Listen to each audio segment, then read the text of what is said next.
Welcome to all for the High School Esports League Overwatch Fall Championship Grand Finals. I am your caster, Rich Red, here with Kenobi as we kick off day one of a long week of esports action, Kenobi. And we're starting off with Overwatch today and cannot wait to get this underway, my friend. Definitely not. I mean, we've been working on collegiate, but now we move to high school, Rich. I am so excited that we get to call this grand final between these two teams, and I think it's going to be a wonderful series. And everyone who's tuning in, thank you so much because this is some really great high school Overwatch action you're about to see live.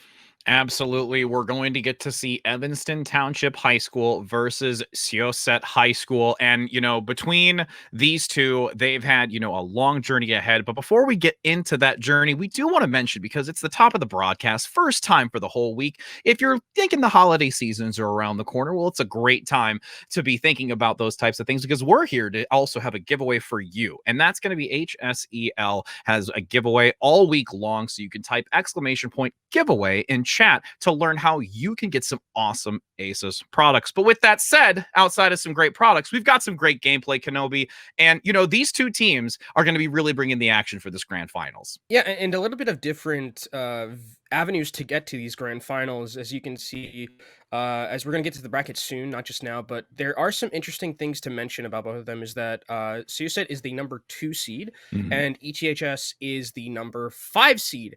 And they're coming off a victory over the 1 seed. So a little bit of an upset there. And you have that momentum moving forward into these grand finals, which I think is a huge deal. Brackets like this, they feed off of momentum.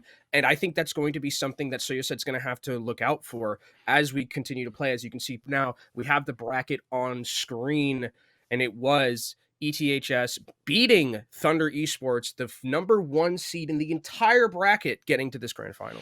Yep, and then you can see on that lower segment, you've got SYO or Syoi managing to take out Castro Valley High School, moving themselves into this. Again, both have been working their way through these numbers. And honestly, if you're ETHS, you're feeling really good knowing that you took down that number 1 seed. Now to face the number 2, so you've got momentum, you've got morale, you've got fire to really be able to claim this grand finals. I mean, claiming a grand finals at this point would be a huge accomplishment, not only just because you did it in just altogether, but you also did it by beating the number 1 and the number 2 seed. That would be an incredible accomplishment. That means that there's really nothing anyone could take away from you in terms of just winning the championship. It is, you went the hardest route, essentially beating number 1 and now having to try and beat number 2 in these grand finals. So the momentum is with ETHS, but I mean, SYO, they're nothing to sniff at. They are the number 2 seed for a reason coming into these grand finals, and we'll have to see how it plays out and who's going to take home our championship. And it's going to be quite an extensive gameplay potentially today. We are actually doing a best of 7. So first to 4, where we've seen a lot of others where, it's that first to 3. So we've got a long day ahead of us, but an exciting one where we could see a lot of options coming out. And we're going to be starting on the map of control, which is Lijiang Tower, which is always nice to kick things off to see who can start getting the momentum into that map selection. And we also have to remember, Rich, that this is the live patch that we're playing on. So recently, Reinhardt did get those buffs, along with Diva, Baptiste, a little bit of a nerf to them. But I'm interested to see if both of these teams are going to stick more towards the Hammond Sigma style of play that we've seen a lot of the time recently in a lot of just competitive Overwatch, or if they do end up bringing out the Reinhardt Rush compositions that I think are going to see a lot more favor in the current patch. So it's mostly like it's an interesting decision because the patch didn't come out too long ago. So do you just really throw caution to the wind and bring out the Reinhardt, something you might not be as comfortable to practice with, or do you stick to your guns on a composition that might not be as strong? We'll have to see on Lijiang, which I think is a very good point to do this because you have a lot of variability in terms of the maps you can play. You have, Night Market, a little bit different than Control Center, right? Control Center, we do see Rush a lot of the time. So this is going to be an interesting way for us to find out who's got the upper edge in a couple of these compositions. Well, and even from our experience with Collegiate just, weeks ago with this, well, technically just this past week, really, with the change up in, the meta, there wasn't really too much that strayed into the Reinhardt. There was little sprinkles of it here and there through the broadcast, which was nice to see. So now that we're going into the high school realm, it'll be very interesting to see how they attempt to potentially utilize that adjustment with the patch. Will they favor it more to try and play to those strengths? Or like you said, stick to something that they're comfortable with, which they've been playing over, for the course of the weeks prior. It's a high risk, high reward when you're going into a patch like this, but that also really demonstrates how these teams and their ability to adapt is very, very key, especially when you're going into literally the one game that defines it all. Yeah, and I think it's going to be interesting as well when we look at the one game that defines it all. Like, is there going to be adaptation as well? That's going to be something that I am really looking out for because maybe, one team gets behind a little bit, then they have to resort to something like the rush composition and it throws either team off guard or something like that. There has to be some sort of ace in the sleeve, I think, for a grand finals like this. And we're going to see if any of the teams are pushed to that because if this is like a 3-0 at one point, then some person on either whoever the team is not in the lead at that point has to really bring out something to try and stave off elimination and losing the grand finals altogether. So it's going to be a really great day of Overwatch. It's kind of going to be one of these looks into how the meta is going to be shifting. Is it going to be shifting at all? We'll have to see as we go into Lijiang Tower. And I mean, we've even been blessed enough to see a unique play with a Bastion in the midst of Control with our recent cast, which honestly, the mind game play when it comes to this, current patch was an interesting one. So we'll be curious to see if we can see anything unique to that capacity. But as we are entering onto this map of Lijiang Tower, which is going to have, again, Gardens be the first map of choice here. So, as we're going into this map, there's a lot of verticality to this. Wouldn't be surprised to potentially see that. But, with both these teams coming out, ETHS has also opted to, take an interesting pick here, I think, potentially before it begins. Yeah, I mean, we're just waiting for players right now, so they're just kind of playing around. We do see a Bastion, so you did kind of cast or call it a little bit that there was going to be a Bastion in the lobby, but we're just waiting for the teams to get together and waiting for players, just waiting for that perfect moment before all of these teams get ready and we can go into the lobby. I mean, I can have high hopes when we when we see it like that, even if it is just for show and for fun at the start here, getting this game underway. But again, with ETHS, that we said it at the start, they've got the fire, they've got the momentum, they have the opportunity to really bring this number 2 seed down in this fight. And there was a little bit of hovering of what they could potentially bring, but only time's going to tell for these last few seconds before we enter into the match. Yeah, so we are going to Gardens as our first map, which is one of those more open maps where you do have the ability to play kind of these more vertical and mobility type of compositions where you could see things like the Hammond Sigma Echo, very prevalent on this map. Usually whenever Pharah is good on a map, Echo is also very good at that map. So we'll see what these teams start to hover going forward. And it looks like, at least for ETHS, they're hovering more of what I would consider the standard from the last meta, which was the Sigma Hammond composition. Especially here on this map, it does get a lot of value because you can get some of the environmental kills with the Hammond. And if they're bringing out what I think they're bringing out, which is going to be that Pharah, that's an interesting decision because Echo's kind of usually been the one at this current point in the meta that's really had a lot of favorability. But it looks like ETHS might stick with the Pharah instead. So that Pharah versus Echo matchup going to be incredibly interesting to watch because usually Echo wins the duel against the Pharah just straight up. If the Echo gets in the face of the Pharah, that Pharah is not going to get a lot of value. So we'll have to see exactly what comes to fruition. And as you can see, that early positioning up top with the Pharah play coming out by Gadug in the backside, getting some decent damage boost with the Mercy from Variet in the back. Still pumping out quite a bit of damage into that small room before you've got Syosset moving into that position, getting some point presence, managing to cause some harassment, but the couple kills come through in favor of ETHS, and they'll be able to look to take this first with that.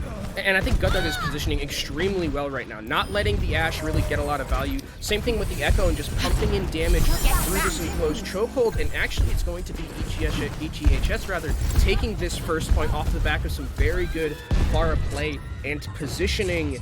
And it looks like Syosset are just going to try and change everything up. They're going to a double hit scan look, just trying to make the Pharah's life a complete misery right now. But look at the positioning. It's perfect right now from this Pharah. Playing around this lighthouse, they're trying to not get picked off by one of those hit scan presence. Yeah, and you've got that double hit scan, which is going to put so much on the shoulders of this Pharah player from Gadug to be very aware of their positioning. A crossfire could be critical, but as you can see, ETHS still playing very forward, wanting to keep this point as long as possible. A rotation comes through. You've got Furball on the back with the Roadhog, looking for a potential pick, but still, Gadug right now being the MVP on this Pharah play, just doing basically anything they want at the time and almost nearing this rocket barrage, and this should be another quick cleanup to take the point still. Yeah, this Pharah is completely dominating the map right now, and Syosset gonna have to find a way to deal with it, and they feel like the best way to deal with it is fight fire with fire or rockets with rockets, I should say, as they're gonna put Burley on a Pharah themselves, so they're trying to match that explosive potential from the Pharaoh, but Gadug is coming into this fight with that rocket barrage already, so you're gonna have to be looking at Tuskor here with that shield to see if they can make something happen, but they won't be able to if they get pulse bomb. But nice immortality field to save him, but Tycon goes down, so that's not good. Syosset have to really wait until that resurrection comes in, and now they can start to push, but that barrage is still an incredibly big cooldown they have to be careful. Especially when you're moving into this last 20%. That rocket barrage is such a win condition right now. You've got a minefield to come out early to prevent it. Transcendence as well to make sure that you can sustain through any type of incoming damage. Gadug already getting 2 before even needing to use the rocket barrage. Mind you, gets the quad. There's the follow-up by Vince. This will be ETHS managing to clean up the last few members. 5% to go. There's going to be some desperate swaps onto this, but I can guarantee you that there is no way you're going to have anybody be able to touch that point with ETHS taking this first round. I mean, that was just a Pharah diff right there, and I was talking about how usually the Echo's the one who beats the Pharah. Echo's the one who's a little bit more popular than the Pharah at the current moment, but when Gadug's playing like that, it doesn't matter. It reminds me a little bit of Zan from Overwatch Contenders EU, where this player just is so good at the character that it kind of forgoes a lot of what we think about who wins the one-on-one matchup versus the Pharah versus the Echo. This Pharah play, phenomenal to start this off for ETHS Overwatch, and we go to Control Center. Expectedly, the Pharah's not going to really stay here because of the fact that you have a little bit more of this enclosed area. You don't have that infinite skybox to work with. You want to be much more enclosed, and ETHS seem to be doing that with a rush composition of their own. Syosset, though, not bringing out a full rush composition. They're sticking more towards a double shield, so they have to be extremely careful that they don't get rushed upon, and that's going to be a lot on Tycon with these Junkrat mines to kind of ward off this rush composition. Got that Lucio movement speed to allow ETHS to get to that high ground position first, attempting to force back Syosset. Got the Junkrat, though, breaking down a lot of that Mei wall to enter in some damage, but once again, you see ETHS coming out big, and that positional advantage is so advantageous for them to take that first fight. Going down. The kills are still coming back and forth, so Syosset do have their DPS still alive. A lot of damage potential here. It's going to be a lot off the back of Guido God if he's able to use that defense matrix effectively. Yeah, looking out around that corner again. D.Va also being affected by that patch to divert a little bit of the percentage. 300 for the HP to 300 armor. Rotating back and diving away to regroup with the rest of the team. 15% already gained by ETHS and feeling confident still to hold on to this. And at this point, even if they do get removed, they're still gaining value this entire time. Yeah, they're in the advantage, and the Bob comes out, but Burley goes down. That means it's just a full 6v6 right now. They can take down this immortality field. That'd be huge. Absolutely, it does go down, but there is some challenges. No longer having that defense matrix. Gadug trying to make sure that they can get back into this D.Va mech. Unfortunately, not going to be able to do so. That's going to be a cleanup here by Syosset. And with the regroup of numbers, a couple of kills towards the end by Furball, that's going to allow the retake to happen for Syosset. Yeah, we also have to remember that the immortality field got nerfed as well from 200 health to 150 health. So gravitic fluxes can get a lot more value if you take out that the immortality field quickly enough. And now amplification matrix on the side of Syosset here, which is very good against these rush compositions because you can throw up that that garage door, as we like to call it right now, and it's very hard for a team to rush into that. You can see now the reposition, the amplification matrix, both sides coming through. Oh my goodness.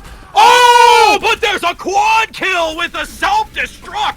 Sorry, amplification matrices don't matter here because you've got a ticking mech just gonna go kaboom. That was wild. How did they win that? A huge clutch blizzard and a self-destruct coming out from Guido God. It feels like it's been so long since we've seen big self-destructs like that, but ETHS makes it happen and win a fight that was completely unwinnable at the start of combat.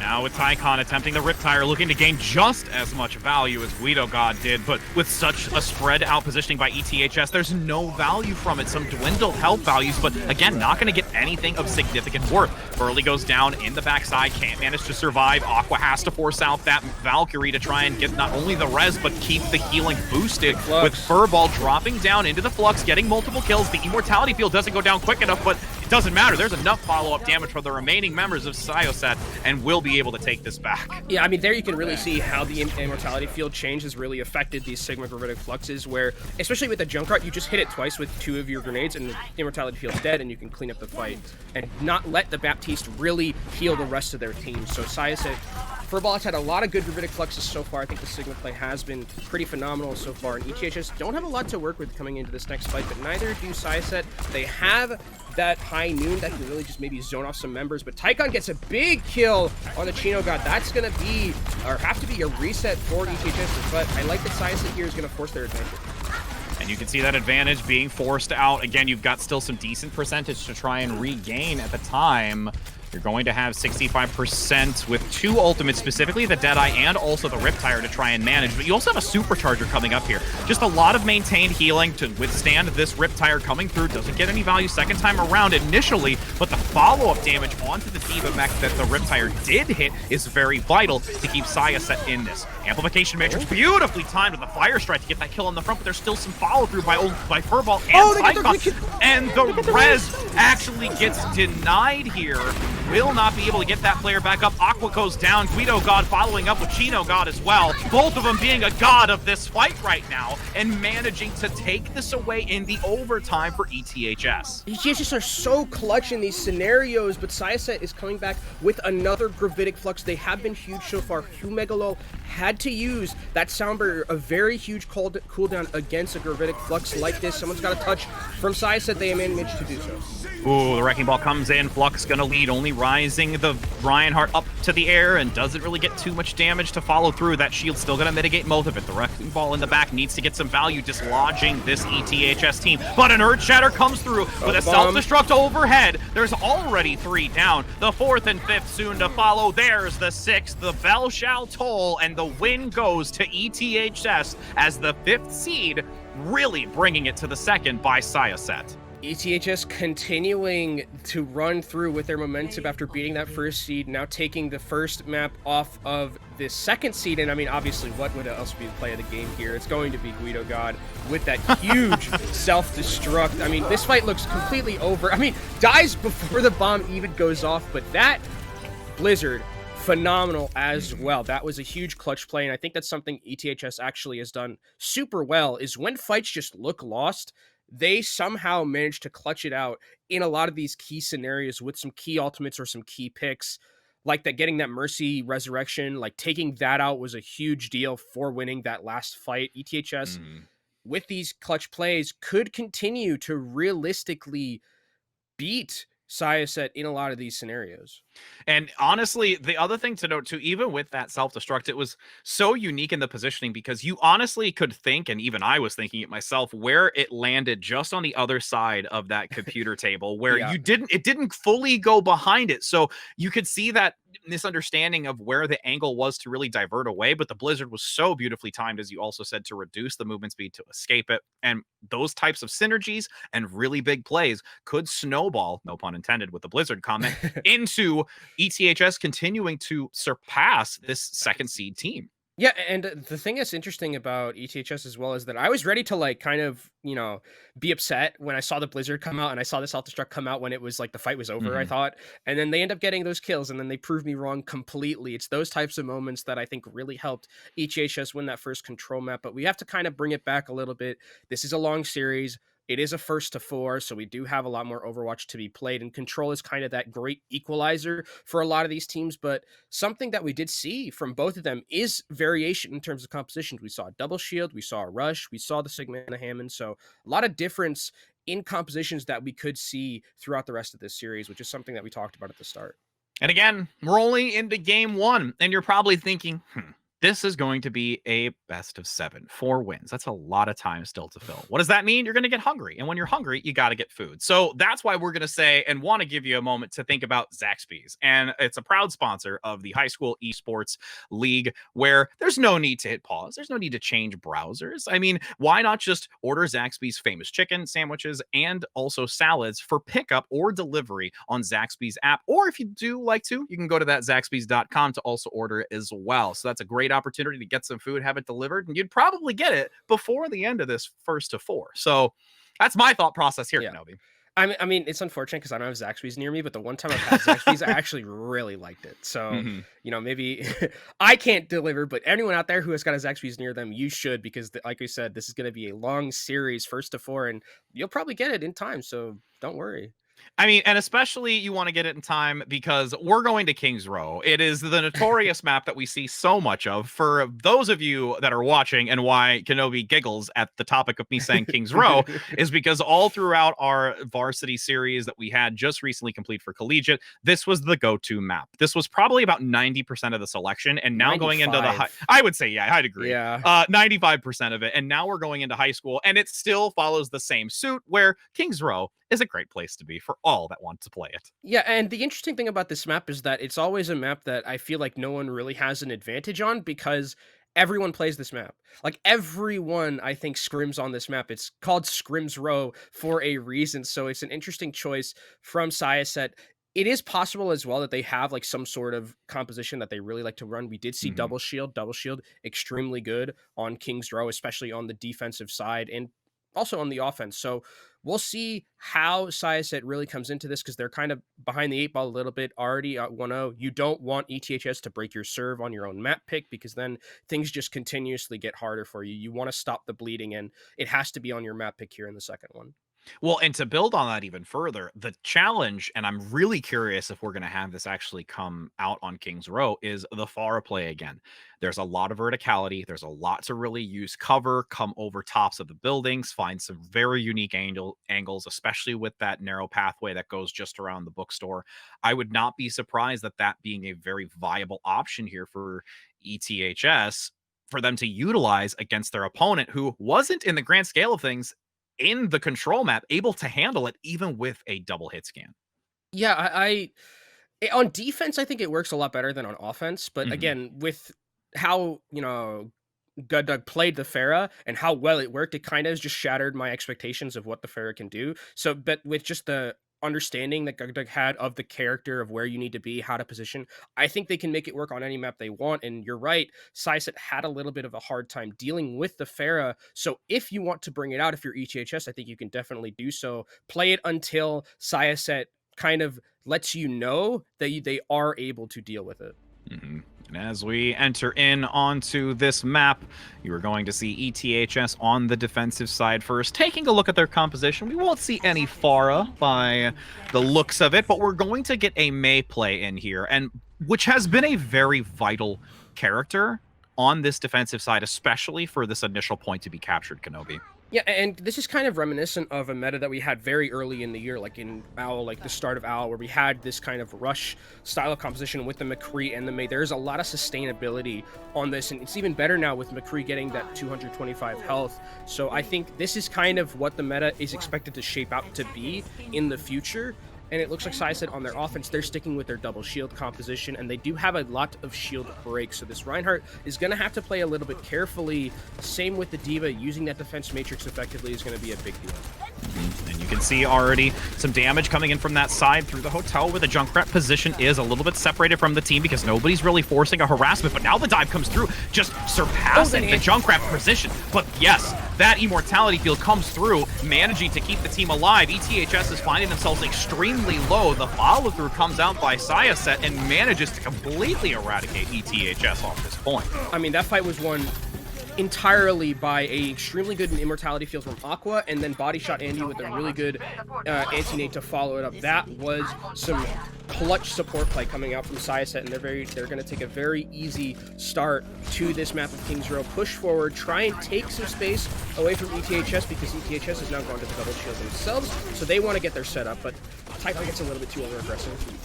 And now you can see that aggression will be collapsed upon. You've got Syosset needing to recover here. They're not going to be able to, continuing to lose individuals, and now find themselves in this very challenging choke point to see where Syosset is going to be able to move to re-engage. Yeah, this is actually a really bad spot for Syosset to get stopped here, this chokehold in particular, because it's so hard to get through. You have really only one avenue to move forward, and you're going up against things like a Hanzo and an Echo. They can just spam damage into that choke and really pump out a lot of pressure onto Syosset's shield. But Syosset doing the smart thing here, I think taking that away the high ground and pushing ETHS back is a smart move. And you can see the respect from ETHS playing closer towards that bookstore, allowing this reposition of the payload through this choke point until you can potentially get some more ultimate advantage here. ETHS acknowledging that most likely with their ultimate tracker that these couple are online. Now with the Flux leading in with the Dragon Strike as well. A little bit of a miscommunication there, but the immediate follow through with the Immortality Field and Dragon Strike still gets one. You lose the Zenyatta. You're solely relying on the Baptiste, and a beautiful Bionade comes through to reduce the front line to rubble. ETHS being overwhelmed, and you can see how thoroughly more advanced Syosset is playing on this map. And I actually think, all things considered, that was actually a really good combination with the Dragon Strike and with the Sigma ulti. You don't need to really hit it at the same time. You hit it once the slam comes back down so you can do damage to the Immortality Field and then get the damage from the Dragon Strike. Usually takes out members pretty easily. And Syosset moving forward still, taking this space, trying to just get second without taking another fight. And with the Supercharger, I don't think ETHS can even get to the point here. No, not at all. That forward position is going to 100% guarantee this checkpoint. You're going to have a significant amount of time, over 5 minutes to work with for Syosset, getting some extra picks here. This just really could be a snowball. Yeah, lots to work with here, especially that Junkrat Tire, which could just end this fight before it even starts with a couple of picks onto those backline members. But ETHS have started to get their own ultimates very close towards the six-pack of ultimate themselves. That'll be incredibly important rather, for stopping the bleed, and there's a Verdict Flux. You can see the Flux looking to get some value in the back as the Riptire comes around the backside, looks for a kill, manages to get one, so it's a one-for-one exchange as the Amplification Matrix comes out from Aqua, but there is a Transcendence at least to mitigate that extra boosted damage. So, with Vince in the back still surviving, a duplicate Flux coming out by Chino God, able to take down two, is going to allow this to reset with more than 4 minutes worth of time for ETHS to hold. I mean, double Gorilla Flux is just something extremely hard to deal with in ETHS. With the Echo, I think every time that you see Sigma in the meta, Echo is usually not far behind because Sigma's probably the best duplicate target in the game at the current moment, and Syosset have to move forward right now. They have their own chance to get a Gravitic Flux here, and there's no Immortality Field on the other side, and there's no Transcendence, but they don't even need it because these picks are coming in very fast for ETHS, and they're going to be pushing Syosset backwards. I mean, yeah, it's really a great response to see from ETHS, and especially I feel that it benefits them a little bit more in this specific segment of King's Row. Not only just because we see most teams doing it, but with the way that they're playing it and how they're coordinating their front position with their tanks, it's really helping hold against Syosset. And Syosset have to be moving forward here, playing a little bit slowly. Their 5-minute time back has rolled down more to around a 3-minute one, but they have a Gravitic Flux here. There's a Supercharger. Oh, gonna go in with that. There is a stun up front as well, but beautiful time. Immortality Field, the Supercharger does still last, but Vince will not on this Orisa, and a support follows closely after. This is now the momentum that Syosset needs to push on to this final position to complete the round. Over 3 minutes to go, so there's a lot of time left, but there's still one good recontest by ETHS. A ton of ult patience as well, because Syosset keeps a lot of their important abilities, especially that Gravitic Flux that we've been talking about. Nano as well. Vince has to get to the card. It's extremely low. Able to touch it, does get the Fortify out to survive, but there's a lot of support from the healers up top and the back, but that Furball Gravitic Flux does get the advantage, a 6 versus 5. The respawn advantage, though, in favor of ETHS, as now there's a duplicate with the Gravitic Flux on the back end of it. Beautiful Bionade to sustain. The couple of picks come out, though, still, regardless, the focusing beam on the support line, ETHS managed to hold and shut down this aggression.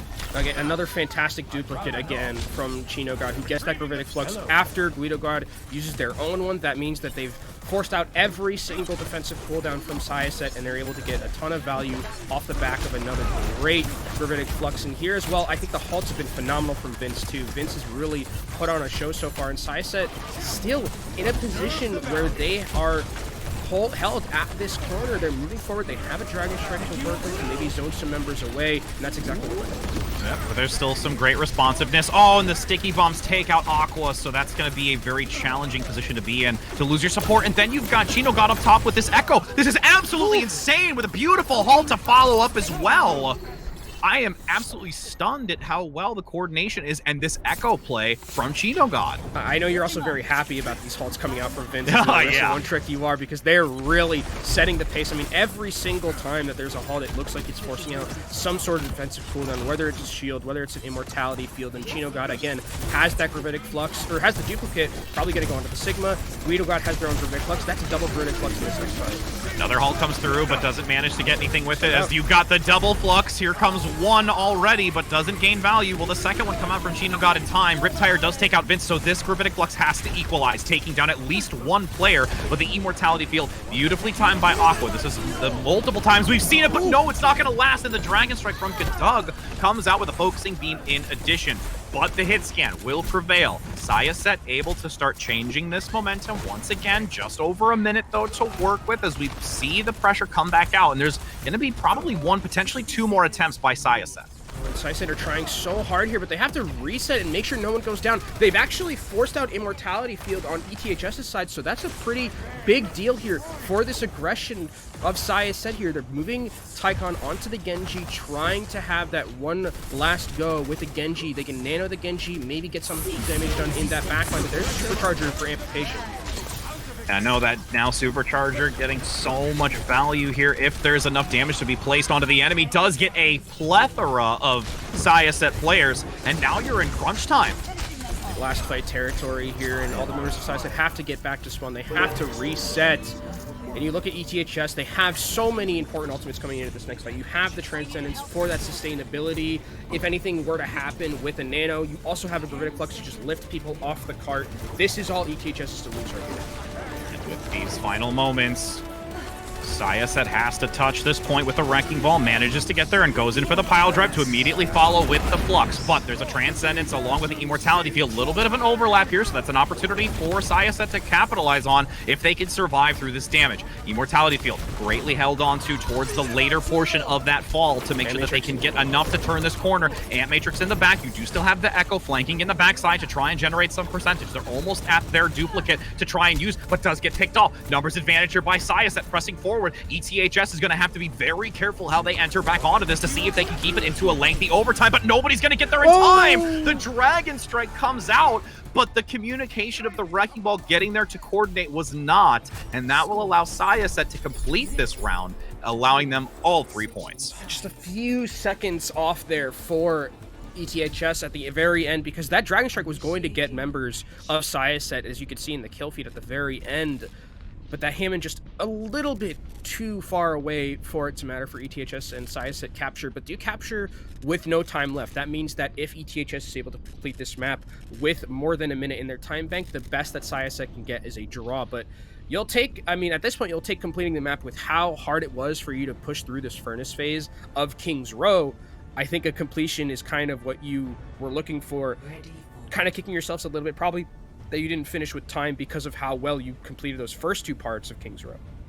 And, I mean, as we take the swap of sides, we see the Junkrat again here, which we've actually seen gain so much value on this defensive side through that singular choke point. There is an explosive amount of damage that can be obtained over that short amount of time, especially when you've got this double shield. You're going to delete it instantly for Burley to really find some sightlines in addition. And I wonder for ETHS what they're going to run. If they want to, run this double shield composition again, do they maybe bring out something like a Symmetra to kind of forego the chokehold completely and go up through the cinema? That's one way that you could get around this Junkrat spam damage, but it looks like they're sticking to their guns with the Echo and the Hanzo. Chino God has been playing phenomenal so far on this pick, and I think it's definitely something that they've been getting a ton of value from, especially with their ability to shield break. So the shield break right now is on the side of Syosset here, or on the side of, rather, ETHS with the Echo and with the Hanzo. Syosset has to play extremely carefully around their shields. Yeah, and relying solely on Tycon to get value to even potentially compete against it. Burley, though, finding that early pick on the Echo, Chino God being eliminated is so helpful and beneficial to this defensive hold, and you can see that transition forward towards the hotel, even a side angle from Burley to try and get a couple of shots. Concussion Mine dislodging the supports and managing to force them back. They have to be careful though. Variate is getting very close towards the Ant Matrix, but Immortality Field is forced out from both sides. That's huge. Can there be enough damage pumped through towards that statue? ETHS playing so cautiously here, preventing any sort of damage by hiding behind that statue until it does drop. And now you've got Variet being so patient to hold on to theirs, and now going to move in and take advantage with that window, getting a double kill already. Chino God leading the charge for the team, repositioning to find that uniquely flanking McCree, who will not find any value, tips his hat and says goodbye. That'll be a point capture to transition into this payload phase. I mean, this great patience as well from ETHS. They wait out the amplification matrix, hold their own, which is extremely important. They know that on the other side, Aqua has used Immortality Field, kept track of that cooldown, and then played very aggressive with the halt amp matrix. There's nothing to people off of that, and it's going to be ETHS taking that first point. Now they're moving forward, putting so much pressure onto Syosset, forcing cooldowns out again. And now for Syosset, it's just ability of survival. Yep, Flux gonna come through, managing to take one. Immortality Field out, but oh my goodness, this could actually still be an opportunity for ETHS to take this fight, and manages to do so. Quad coming in by Guido God and still representing that front line with strength. That's a fight you really wanted to win, too, if you're Syosset. You were committing to that with the Gravitic Flux. You luckily were able to get out that Supercharger from the Orisha, and you were able to keep your own, but coming into this next fight, it's pretty even when it comes to those ultimates. It's really about these key ones with, like, the Junkrat Tire. Can't get any value, but you look at Guido God and Chino God, both of them have their Gravitic Fluxes essentially, because I wouldn't expect Chino God to really go to anything else besides the Sigma here, and it's going to be a big deal, because that Transcendence, you only have one of them. And the cover from ETHS right now, using that inner side, is very helpful, but still actually going to get sought out. Tycon getting one, looking for another with the Riptire, does get a second. Support is down. ETHS really have to play this carefully to not find themselves completely staggered, but ultimately they're far too forward, and you're just going to see Godug bounce. Yeah, and Chino God had to use the duplicate rather there. Didn't really get a lot of value off the back of it. Really good pressure from Tygon on this Junkrat. It's going to get a ton of value in these enclosed areas, and if the healing isn't there, then you can get picked like that. Syosset finally stopped the bleeding, and ETHS moving forward here, still have Ant Matrix, big cooldown. They have a Transcendence too to match the ones coming out from Syosset. And you see Tycon actually switching over to the Genji. This is something we saw at the back end of that last round, and it did get a good amount of value. You see Burley on the flank, doesn't manage to get anything just yet.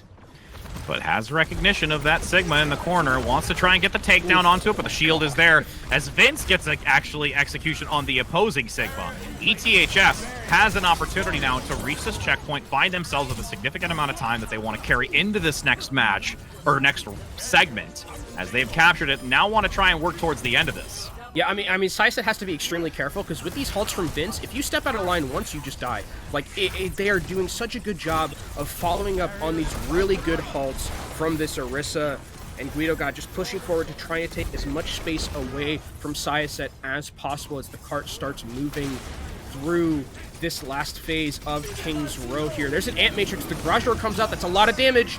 And you can see the Transcendence going to be there to survive through any sort of follow-up. You've got a return Flux now outside of the Immortality Field. Transcendence in return. Syosset in a good position to be able to withstand this, since they've got the respawn advantage and need Burley to come out. If you lose anybody, though, for Syosset, you're going to be at such a disadvantage. You've got this Genji from Tycon attempting to try and deflect some damage. This High Noon has to be big, but there's a double shield, a supercharger, consistent healing from the high ground from the Baptiste. Variant able to keep everybody healthy on the low ground with the assistance of the Discord Orb, completely cleaning this up and completing this round with time in the bank.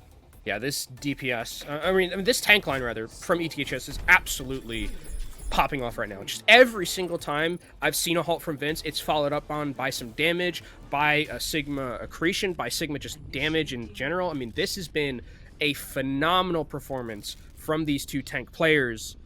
And now it's going to be ETHS on that offense here with Syosset on the defense. And it's going to be a very tricky one for Syosset.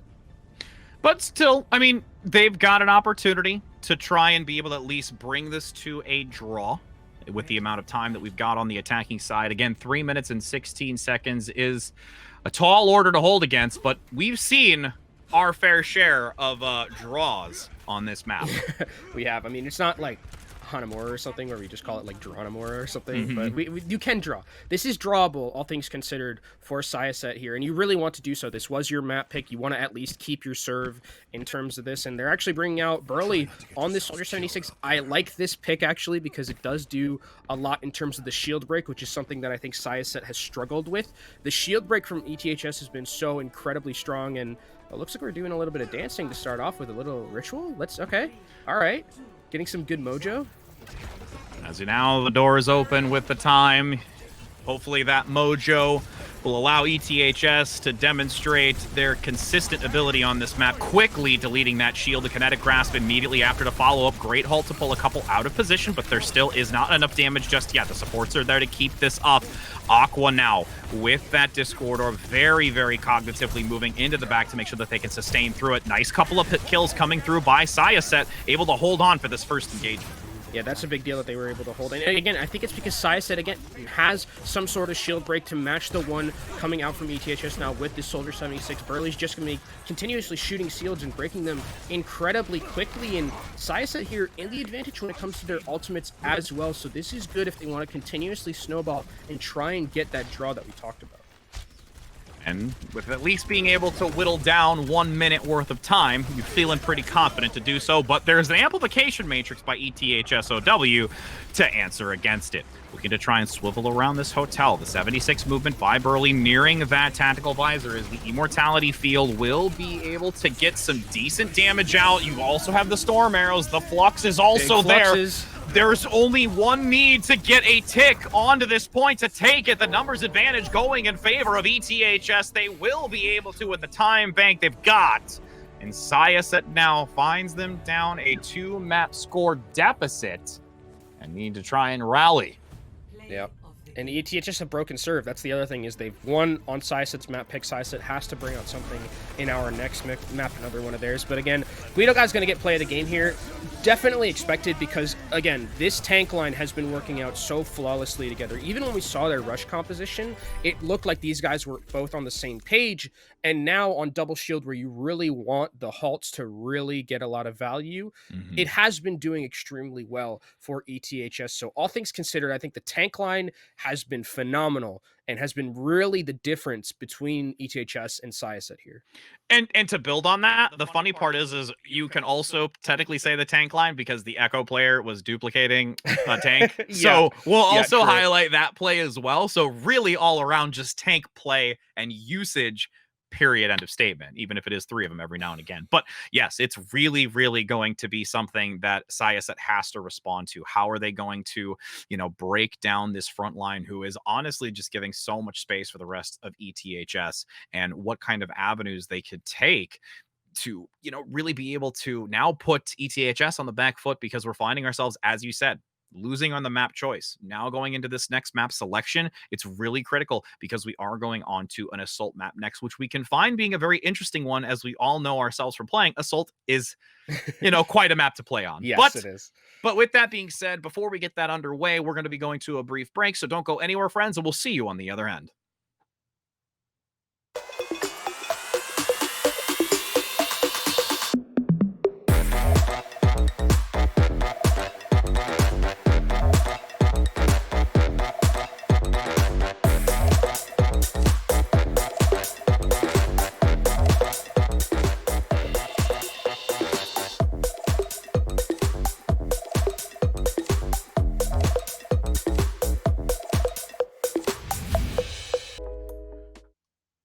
Hello and welcome back, friends, as we continue on for the High School Esports League Overwatch Fall Championship Grand Finals. We've already seen ETHS manage to take 2 over the number 2 seed, and gonna see if, after this break, a couple of minutes, kind of settle down, get the tensions reduced a little bit, and maybe Syosset can come back into this Kenobi and start potentially reversing this. Yeah, and you asked me a bit before the break, like, how is it going to be Syosset? How are they going to be able to break kind of the momentum that ETHS has? And I think a good idea, they have some good ideas. I think bringing out the Soldier 76 on King's Row was a very good idea. Having the ability to match the shield break that ETHS was bringing in their composition with the Echo and with the Hanzo. So they do like know what they're doing. This isn't just a team that's getting like completely diffed because they're, worse or anything. They know what they're doing and they know how to adapt. And it's just that little bit more execution that I think ETHS has in the advantage. But if Syosset cleans that up, I think this could definitely be a much closer series. Yeah, definitely. And Assault, as we said, going into this map, there's a lot of good options going into this. We've got the option of Temple of Anubis, which is the one I would say we see more often than not. But we're actually going to be going on to Hanamura. They did just actually have the conclusive answer. So, Hanamura, the other part of that too is there is some great verticality to this map to use as well. Yeah, it's interesting though because I wonder if we do see any Hammond. I would expect realistically, um, I would expect this probably to be more of like a double shield type of map or a rush style of map. I don't expect maybe to see like the Hammond as much, especially with what we saw in King's Row, where it was just exclusively like Reinhardt or Orisa compositions. It is definitely a possibility because again, Syosset's a little bit behind the eight ball where they are right now. They're down 2-0. They need to make something happen. This is another one of their map picks because they lost on King's Row.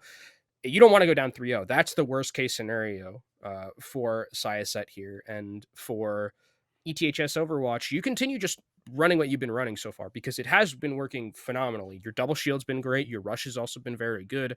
You continue to do that. And I think this is probably going to be another ETHS map. Yeah, I mean, it's such a testament to the way that they've been so coordinated to play this. And you commented on it in Kings Row. When I see Great Halts as the Narisa one trick, it makes me just feel good. And to Yeah. see that type of follow through that we're having, specifically on either the side angles that we're finding around those shields with the halts, or even just like you commented too, forcing out defensives, having the immortality field have to be forced out, any sort of defensive, even if there's a transcendence having to be forced. That's such a significant use to just and on such a short cooldown, mind you. You're getting Yeah. so much with just the few seconds of the halt. And remember, Immortality Field is a stupidly long cooldown. Like Yeah. it's 20 seconds plus for Immortality Field to come back, and at that point, like you can move forward, you can take space, and you also have to remember on top of that that Baptiste is not as strong as he used to be, right? Like he has a nerf to his ultimate charge, he has a nerf to Immortality Field's health, so it's easier to kill, especially if you have burst potential options like a Junkrat, like Echo, like Hanzo. Immortality Fields don't last very long anymore, so I think again, when we go into this map in particular, I wonder if we do see any differentiation from Syosset because I think they're there in terms of how trying to adapt. They know that the shield break is something that they've been struggling with. Bringing out Soldier 76 is a good way to mitigate that, and we'll see if that continues as we go into Hanamura. Absolutely. And I mean, Hanamura is such a great map too, because I mean, you commented on the type of variation that we can see with a tank lineup, especially with, the usage of a wrecking ball that can be causing so much harassment. But we've also seen some interesting compositions as well, such as, a Symmetra for the teleporter. It's able to Mhm. completely move a team onto the point for contention or try and take that high ground where the balcony is of the pagoda. So there's a couple of different angles as well that you can play here. And maybe that surprise factor is something that we could see from Syosset to really use to try and put, again, ETHS into a very uncomfortable position. Yeah, I mean, just bring something different to the table if you're Syosset at this point. What at this point, like you're down 2-0, you're starting to lose your momentum a little bit, and Mhm. ETHS has all the momentum on their side, not only from this series, but from the last series beating the number one team in the entirety of the bracket. So I think for Syosset, you're like when you mentioned like bringing out those different types of compositions, I think that's something that I would like to see from them as well. Kind of throw a spanner in the works of what ETHS is trying to do. Mhm. As we take a look now on the map of Hanamura, we're going to see the defensive position being taken by ETHS first, holding off against the attack from Syosset. And, with these last couple of seconds, we'll be able to get some really great information on what their composition is. And with the doors going to be opening here, we can see that there is a selection of the double shield, but Godug is actually going to be bringing out the Ashe play here. And I like this. The Ashe being boosted with the Mercy, also having the capability of the Resurrection, where that was not really what ETHS was looking to play. There's a lot of dynamics that come from this composition, I think, that can be really helpful to defend against Syosset's attack.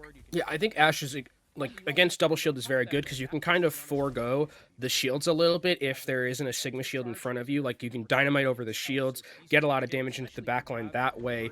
And I think you're right also. Bring the Mercy very good, especially with damage boost. They're keeping the Echo, I also think is a brilliant decision because they're going to, again, have a pretty good advantage in the shield break. But Syosset is bringing out a composition that's a little bit different than what we've seen so far with just these compositions. Genji is coming back in, so they do have the potential to match some of that shield break along with ETH's Overwatch, and they're also bringing out an Ana, which is important because of the fact that Nanoblade is on the table.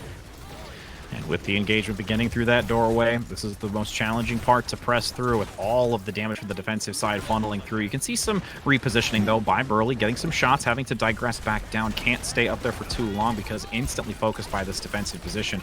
A lot of dynamite damage coming out as well.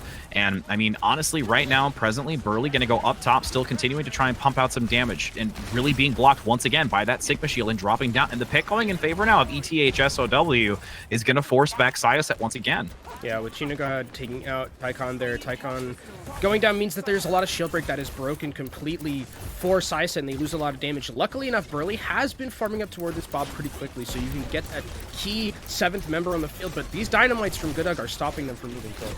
Yeah, I mean, and you've got now this dash in the back by the Genji. The stun doesn't come through. Nice deflect as well. Kinetic Grasp is being forced to try and survive. Gets enough defensive armor protected, generated from that Kinetic Grasp to not get picked off here towards the end of it. But with how close this Gravitic Flux is and maintaining this window, there could be a chance for exploitation of this. But never mind. With the fact that you're going to have Guido God take down the support, no need. Holding on to the ultimate.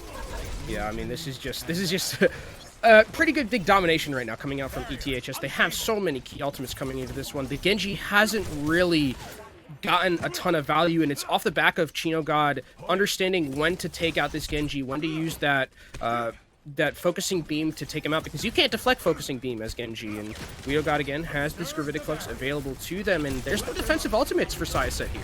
No, and you can just see this great pincer maneuver.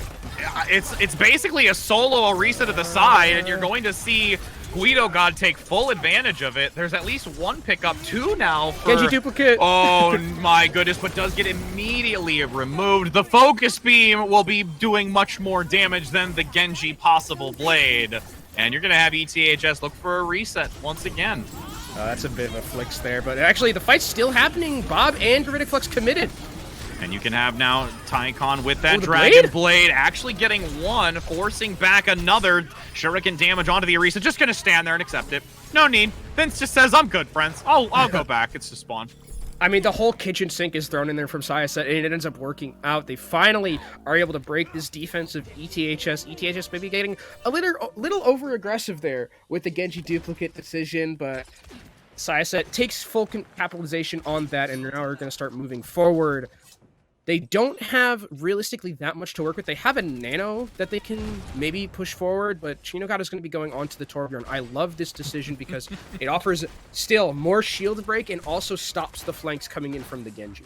And you can see the attention having to be forced onto the turret versus this fight up top, which you're going to see now the numbers advantage go in favor of ETHS. Looking down this narrow barrel of that stairway to completely collapse on the remaining members. Hall's going to get that Orisa out vulnerable in the open, but there is still some decent shielding. Immortality Field placed up front as well, but now this is where you had ETHS play a little too aggressive. Diving out in the front, the res has to be forced to get Ash back online, and the repositions come through. Beautiful Bionade onto ETHS. But there's still, oh man, it's just back and forth combination, and you're actually going to have Syosset find much more value. The pick comes through, an airborne accretion attempting to get the stun, double kill for Furball, and is definitely feeling confident after that one. 2 ticks looking for the third, no one's gonna touch it. Last minute swaps, there's a Torbjorn turn on the point, attempting to keep it up, and actually buys enough time with the touch before the sleep dart happens. And this is a tall task now for ETHS, but they're still looking to put everything they've got on it. They also have the respawn advantage, and they're coming back in. There's a Gravitic Flux. Everyone's lifted up. Health bars are so low for Syosset. They're not going to be able to cap this, I don't think, Rich. Oh, and the res coming out by Varian, able to secure the second tank again. 99% Kenobi. 99%. The little Torbjorn that could just dove onto the point. Died to a sleep dart. You never see sleep dart kills ever, but it ends up being the thing that makes the difference, and ETHS are able to hold here at the very death. Syosset, though, coming back in, have a ton of ultimates to work with. That was a very expensive fight for ETHS, all things considered, and the main one is gonna be that Nano Blade. You also have a supercharger to just push forward and take as much space as you want if you're Syosset here. And you also have time. That's the biggest thing as well. You still have 2 minutes to work with, so you get another ultimate rotation, even if you don't win here. In this position, Bob's really going to have to do something for Gadug. But the Nano Blade is going to vaporize and eviscerate everyone from ETHS. That is a for sure 100%. I mean, you even had the damage boost from Mercy. Yeah. I mean, and the Orisa. That was a super... Yeah. That was a super duper charged Genji that we saw over 9,000 Genji. Yeah. Over 9,000 Genji. that was a lot of damage amplification for our favorite cybernetic ninja there, but that's a lot. That's what I want to see from more from Syosset. I actually think that was pretty good, all things considered. The start was a little bit rough, but once they got to second, they used their advantage, their ultimate advantage correctly. They just had that one little slip up where they lost to respawn advantage, but we'll just chalk it up to Hanamura being Hanamura at the 99%. But after that, they came back in, knew they had the advantage when it came to their ultimates, hit tab, checked the ultimates of the other team correctly, and they're able to win off the back of smacking ETHS essentially with their wallets. And it was quite a hefty wallet. I mean, it was definitely a thumper when when you got hit with it. Have you ever okay?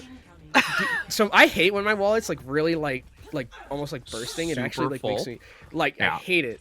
My dad will do something where he just keeps all of his receipts in his wallet, so his wallet just looks like a book. And I'm like, how do you even just carry that around? How do you sit down with it? Like, I was just about to say, how do you drive in a vehicle with it? Yes. Do you see this like? It's in the back pocket. Well, it's in the back pocket too. Like, it's an imprint in the seat of where the thick wallet is. But, I mean, at this point, we're going to see if, this composition defensively is going to be paying off just as much as that fat wallet that was thrown at ETHF. And now with this high ground position, you're going to have Burley on the Ashe, looking to see with the Genji play as well, to see if it can prevail a second time around. And you see Chino got actually an interesting decision here going to the Widowmaker, so Syosset have to be incredibly careful because things like that can happen. Chino God takes out Tycon. Can they get the resurrection on it? Oh, you can't with this type of... well, unless Burley God finds the kill. That's now going to leave it open, but I think the respawn's already going to come out, so there's no ability to get them back up. So it's a 1-for-1 exchange, but Guido God on the front gets rid of the Ana. And this rotation from Burley is critical. And the amount of damage that's... and the res actually still comes out from Aqua with a sliver of health, mind you. Uses wings to fly towards Burley to survive. And this is a defensive hold by Syosset. Yeah, that was a huge res, especially from Aqua. Really understanding that they need the Ana back in that fight. The Ana comes back in. A lot of healing is regained for the team in ETHS. Off the back of a good pick at the start, don't end up capitalizing on it because Burley comes in super clutch, taking out Chino God, and that's something that you're going to have to continuously watch in this fight, is that battle between these two hit scans. Tycon on the flank here, trying to get an assassination and see what they can do. Patiently waiting for the team to start separating, so those supports are looking mighty tasty. They know. They know, and now Dynamite's going to deal a significant amount of damage. Getting very low. Is there a potential pick? Dashes through, attempted to get the shot, just falls short as Burley gets another takedown onto Chino God. And with that Widowmaker being out of the mix once again, it takes the advantage. Beautiful sleep on the Wrecking Ball. Nobody touching, mind you, until that shield goes away. But you've got Guido God managing to escape and looking for another reset. Yeah, but Syosset in this next fighter should be pretty okay, but Guido God is going in with the Hammond, puts down the minefields, not necessarily in the best place. No, didn't have the pile drive either to get as much positional advantage and the stun, but actually still gets a great targeted kill. As you've got Furball saying otherwise with that supercharger Roadhog plus Orisa damage is going to be a lot to handle. And this defense is looking phenomenal from Syosset right now, I think the Roadhog also is a very good decision from Furball, especially against Guido God's Hammond, where Hammond if they go in too aggressively, just get absolutely murked by the damage coming out from Syosset and Guido God on the flank here. Chino God switching over to the Tracer. This is a lot better. The Widowmaker hasn't really done much since that first push, and there's a really nice bowl in trying to get people out from behind the shield. Oh, but there's nobody really there to follow up onto it. Burly God does go down, though, pushing too far past that back line where the doorway is. Didn't stick behind the shield. And now there's a lot. Guido God does barely survive with the shield, and the Transcendence now spin to win action ensues as the Nano Blade from Tycon comes out. Dash reset for one, Blade for another, but Bob says no more with a whole hog to follow up. Vince barely survives by the skin of their teeth. There is enough girth on that character to just hold on to the edge with a double kill from Chino God and a foot jive. What are you trying to say? What are you trying to say about Roadhog, huh? Hey, he's had a lot of bacon, my friend. But, I mean, seriously, the plays also coming out from Chino God was stellar towards the end of that to convincingly take that. Yeah, I think the switch has been paying off so well right now for this team. The recall is forced out. Can Tycon get the kill? Actually, Chino God actually might just survive this. Oh, and if Solo! The chase gets it! Tycon's like, you're not getting away. Yeah, a little bit too close to the sun, Chino God right there, but they're going to be coming back on that Tracer, and ETHS have a fresh time bank to work with here. Something you also have to remember is that in this matchup between Gedug and between Burly, Gedug doesn't have a pocket, so Burly just has... It's essentially a 2-on-1 right now that Gedug is just having no help with, and Burly, with how well they've been playing this Ashe so far, it might as well be a 3-on-1 because this Ashe is basically 2 people. Oh, great hook, though, to get the Orisa out of position, but there's a lot of assistance by Burly to try and mitigate some of that aggression. Getting health values low. Oh, no, Burly gets down to the low ground. Beautiful boop.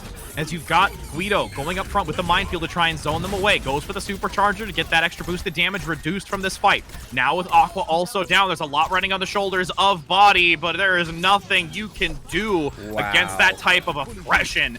ETHS with 2 minutes and 20 seconds come in big towards the end, but a surprisingly high elevated res to buy a few more seconds, but now Furball onto the Reinhardt, attempting to charge onto the point with the Wrecking Ball as well, almost gets a pin, but there's still too much Chino God flourishing like liquid in the back, and this Nano Blade going straight for the supports! Wants to find it, dodges the hook, they're still forcing fights on the point!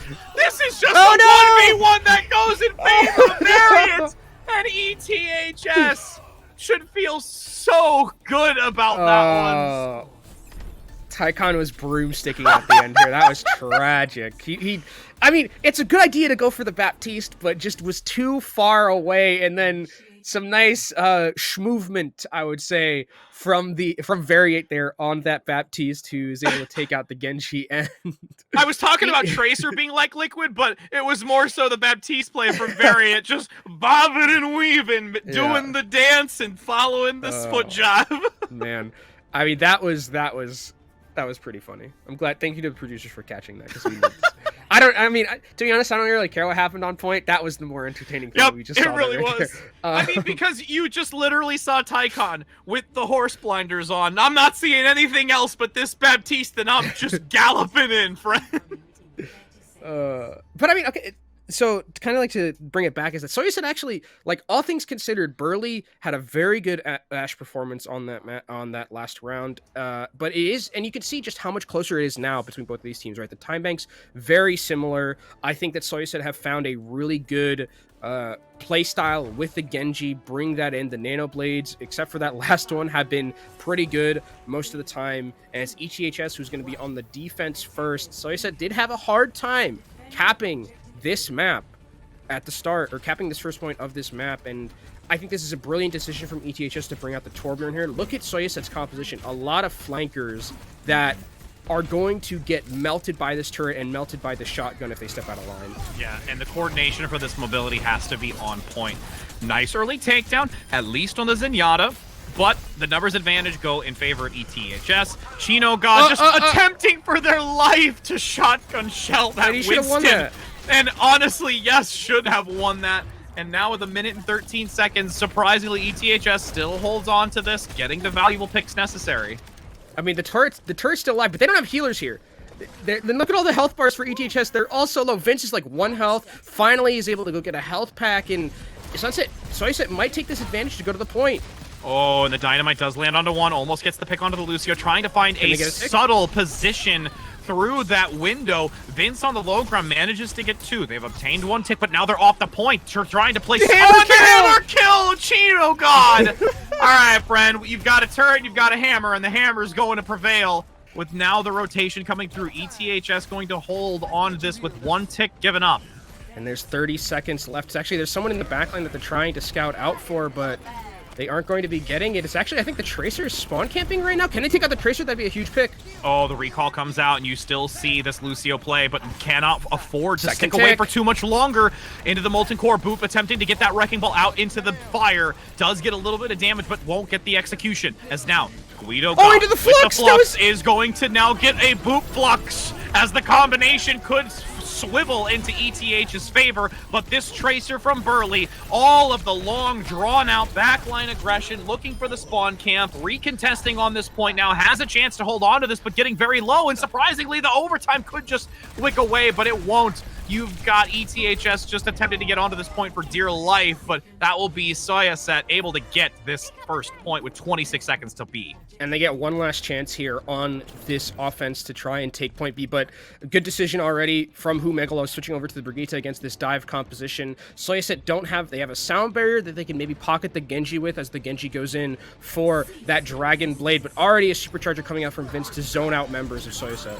Syosset now on the low ground with the Tracer, getting that shield up from the Lucio just in range, looks for one. There's the second, the Dragon Blade. The turret's going to be, and they had to drop down for that overtime. But with the drop down onto the point, it left them vulnerable. ETHS going to collapse down to take the advantage, especially with the immortality, the amplification matrix for the extra damage. Overtime's going to dwindle. There was a great early entryway, but because of the time remaining, Syosset found them in such a vulnerable spot to keep that hold. And that wasn't a composition I was necessarily expecting, right, from Syosset, where it's just like full dive. Like, it was Hammond, Winston, Tracer, Genji, full dive composition, and they just wanted to go into the backline, take out someone, and get a kill. And I think it ended up working out very well for them to cap first. Second, obviously a bit harder because of the ultimate disadvantage that they had, but with 2 minutes about that you had, getting first, already a huge accomplishment. Didn't get any progress on second, so now it's all on the back of ETHS to try and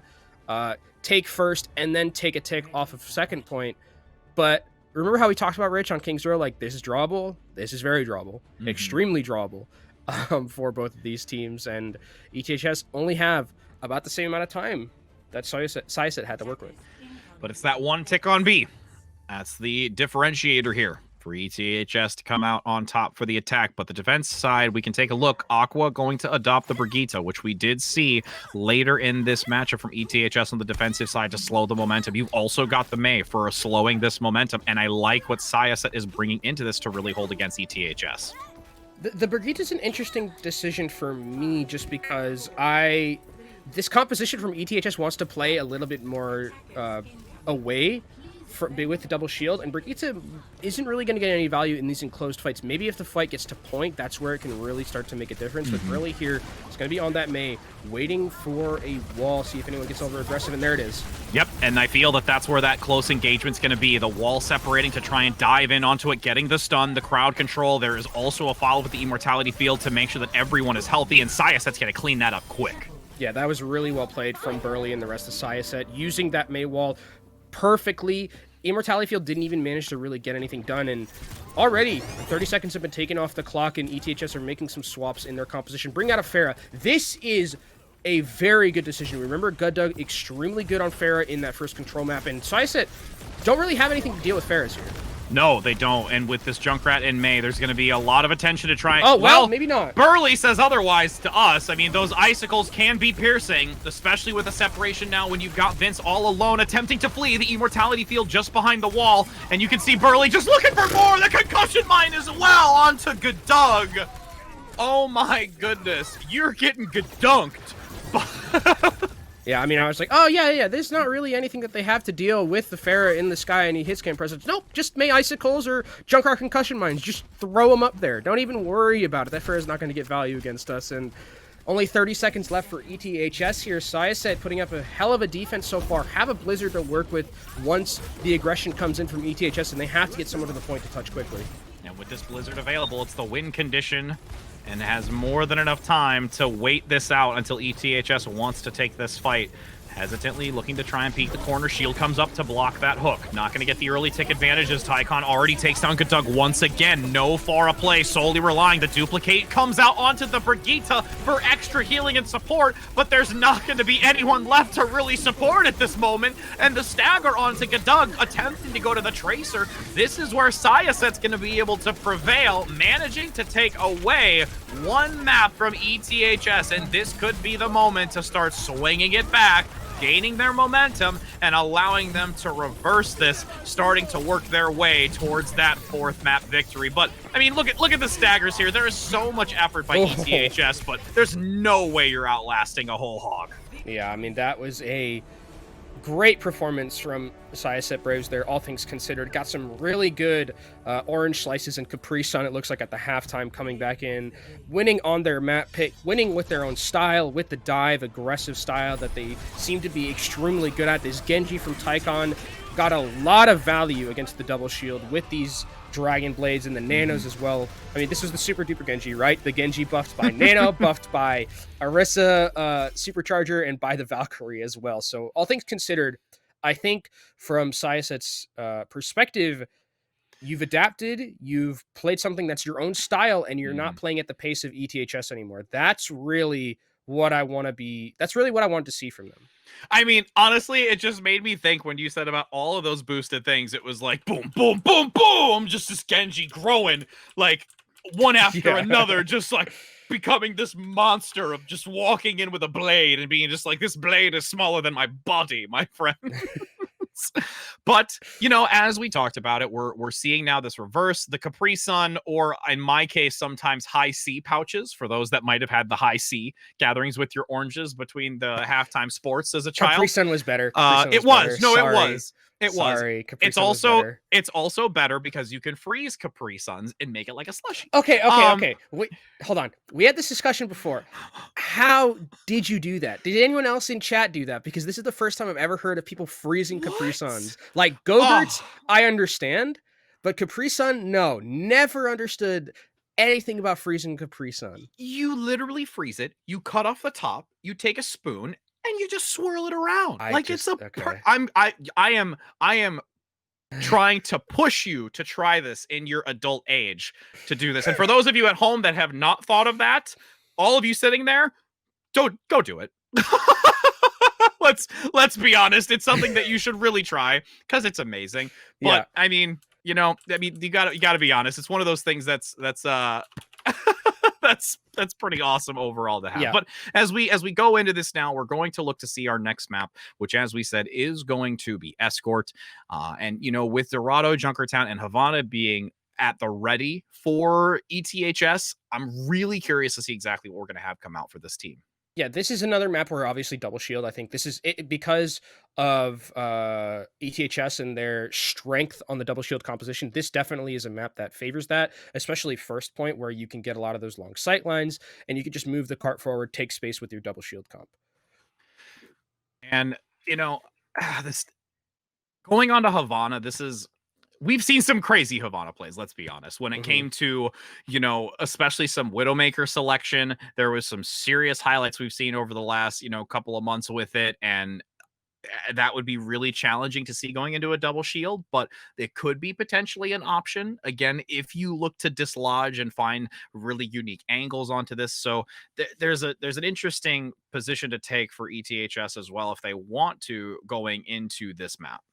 Yeah, and the other interesting thing about this is what does Syosset play? Because they seem to be very much the best at playing these like very fast dive type of compositions, which you can play on this map. Make no mistake, it's just they have to play a little bit more carefully because of the fact that they are up against that double shield. But if they can really get into the backline, have a very good coordinated dive, which we've seen them do on Hanamura, it could be what just breaks down the double shield composition of ETHS, and then ETHS has to play something maybe they're not as comfortable with. As we go now into game, you will see the defensive side of Syosset first. ETHS opting for, a correction, Syosset being able to choose sides here first as ETHS on the attack. And with the defensive side, we're going to get to see the Widow, which I was looking for. I was calling it out because I'm thinking, man, I'm going to see some Widow because I miss Widow. I don't get to see it as often, so this map being, an option for it. And we're going to even have the Ashe play as well. So the really interesting dynamic is how will this crossfire come out from Syosset, and is ETHS going to be able to respond? Yeah, because we do have two very adept sets of DPS right here. Burley specifically has been, especially on that Hanamura map, really showed their stuff and was able to beat Chino God and Guddug at their own game when it came to that Widowmaker play, or that Ashe play rather. So it is going to be a battle of the double sniper composition. Technically, I know Ashe is a little bit not much of a sniper as Widowmaker is, but that's what you're going to be looking out for. The other difference is that Syosset have double shield, where ETHS have opted for the Hammond instead on Guido God. So it's going to be even more important for Syosset to peel for Tycon, because Tycon is going to get dove on pretty significantly and pressured by this Hammond, I bet. A real challenge, and you can already see it coming through. There's the pile drive, instantly going to be picked off like a book. To talk about it in regards to this, now you've got these sight lines just started to be opened up. You can see that acknowledgement of where the Ana positioning is for Syosset, and honestly, freely at this point, Guddug is just looking for angles and not going to have any real contention up top. Looks for that discorded Ashe, does hide behind the shield and just waiting for anybody to peek out. His Furball on the low ground manages to at least get rid of one of the hit scans, but instantly res back up. Engagement continues. There is now a takedown from Guddug, but there's still so much damage being pumped out by Syosset, and Tycon regrouping now is able to get some decent shots as well. Oh, but still gets overrun. Yeah, Guido God has been doing such a good job of getting into the backline and trying to get picks, and the Mercy can realistically only hit one person at a time, and with Widow being so fragile with those nerfs they got recently, they can get taken down very easily in moments like this, but still, it's ETHS who aren't able to really press their advantage off of the back of a really good pick from Guido God, who has got that minefield now, and Syosset have made a very good change here, putting Furball on to that Hog, so that Guido God can't just basically run around the backline for free. Has to be worried about that hook now. And now with this low ground position, making sure to reposition in the back, does almost get the knockoff, but does come out of ball quick enough to look for the damage. Almost gets Aqua, needed that pick for momentum, but will fall shy. Regrouping back, now going to go up top, looking for the Widowmaker, just constantly redirecting attention. First going to be Aqua, now going to be Tycon. Nano Widow? Sight out, and yeah, Nano Widow is quite an interesting one. Could have been an accidental crossover, as it was attempted maybe for an alternative, but still going to try and work with it, as Guido God says, no, doesn't matter. I'm still going to find you no matter how much you're nano boosted. As Burley, still surprisingly on this defensive side with the assistance of Aqua, is going to be able to sustain. Oh, and the Battle Mercy's coming out trying to get damage with the pistol, but ends up going a little bit too far, but it does not matter. The tank line is there for Syosset, and ETHS are being held very close right now. This Hammond has been trying to get into the back line, and now it's just gonna end up going back to spawn. They're putting the Orisa back in. It's just been such good peel coming out from Syosset to deal with the Hammond, and now it's forced ETHS onto their own double shield composition. And Tycon on that Genji can get into the backline now and put some pressure. You're going to have a supercharger coming out from Syosset. Waiting for that Flux to come through. Vince now going in the back, looking for the supports. Does get the Orisa in it as well, as the Fortify's not there, so there's a significant amount of damage. The stun comes through in the back. Is there enough to follow up onto it to remove that Centaur, as the Fortify comes out very, very late? Won't be able to withstand it. And you've got ETHS managing to clean up. ETHS finally bring out a shield of their own, and it ends up working out so well for them. They can push forward, take some space of their own, because it's something that Syosset had complete control of throughout the time that ETHS was running the Hammond. And now in this more enclosed area, Guddug is going to be going over to the Echo. I like this decision, especially against a Genji, where if the Genji gets low, focusing beam will just melt him down, and ETHS can start moving forward here. Nano available for body shot Andy, but the Genji Blade is not there just yet. I would expect them to hold that for now, especially with Tuskor going down. Yeah, you've got the numbers advantage. You're going to actually see Bob be forced out here, but you see Burley going down. A Rez is attempting to be forced.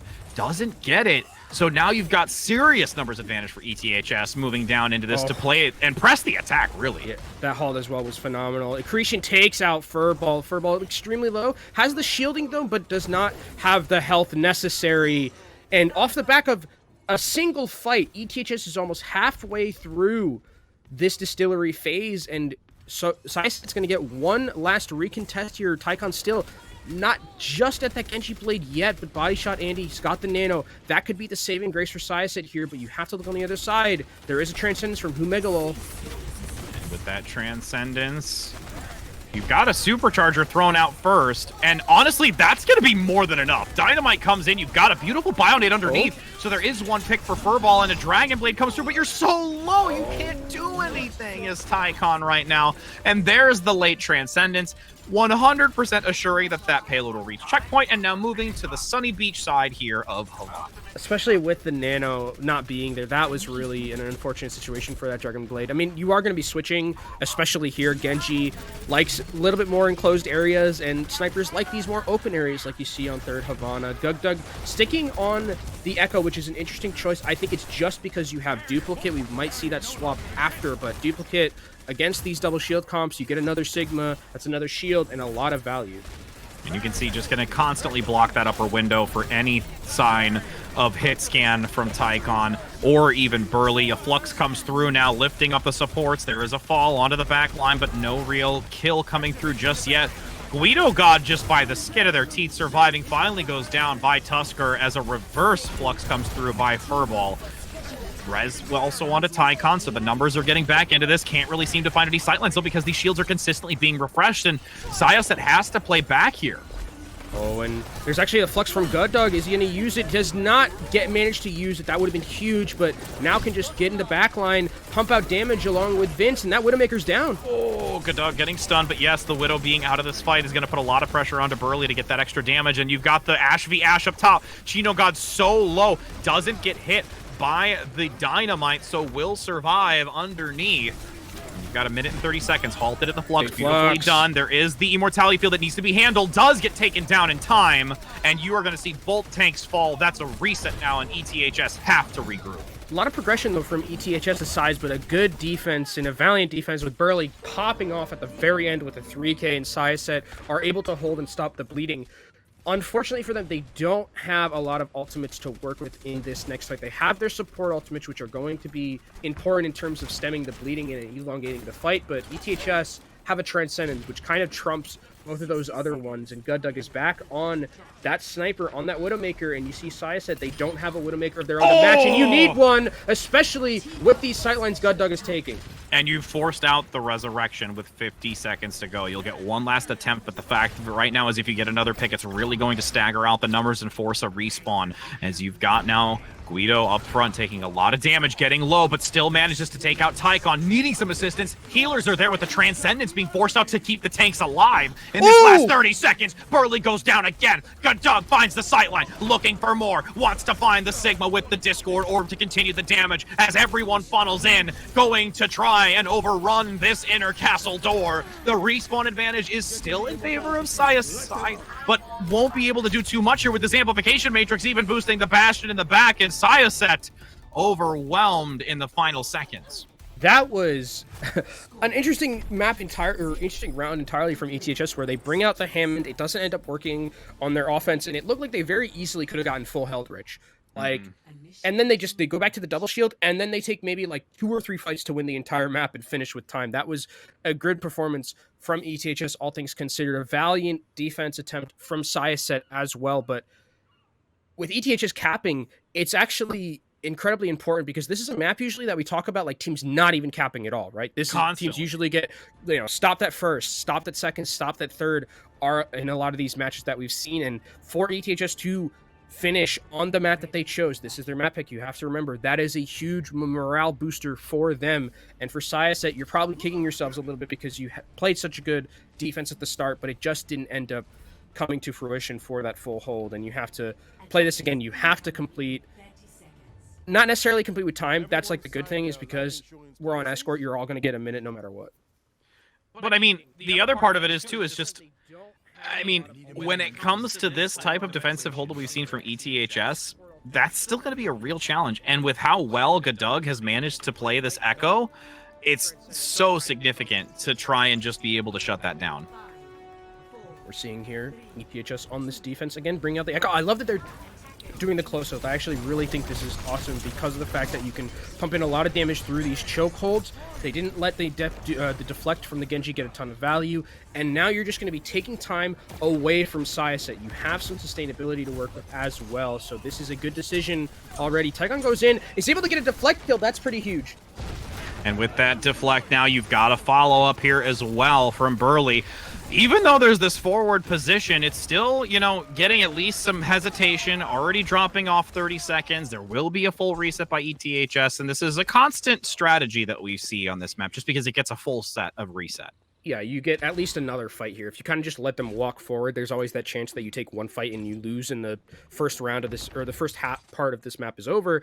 So they take that close fight. They do forego some ultimate charge, but ChinoGod takes out Burley. And again, that Widowmaker is going to be incredibly important. The Widowmaker has the range advantage against the Ashe. And if the Ashe steps out of line at least once, if there's not a resurrection there, that Ashe is not coming back.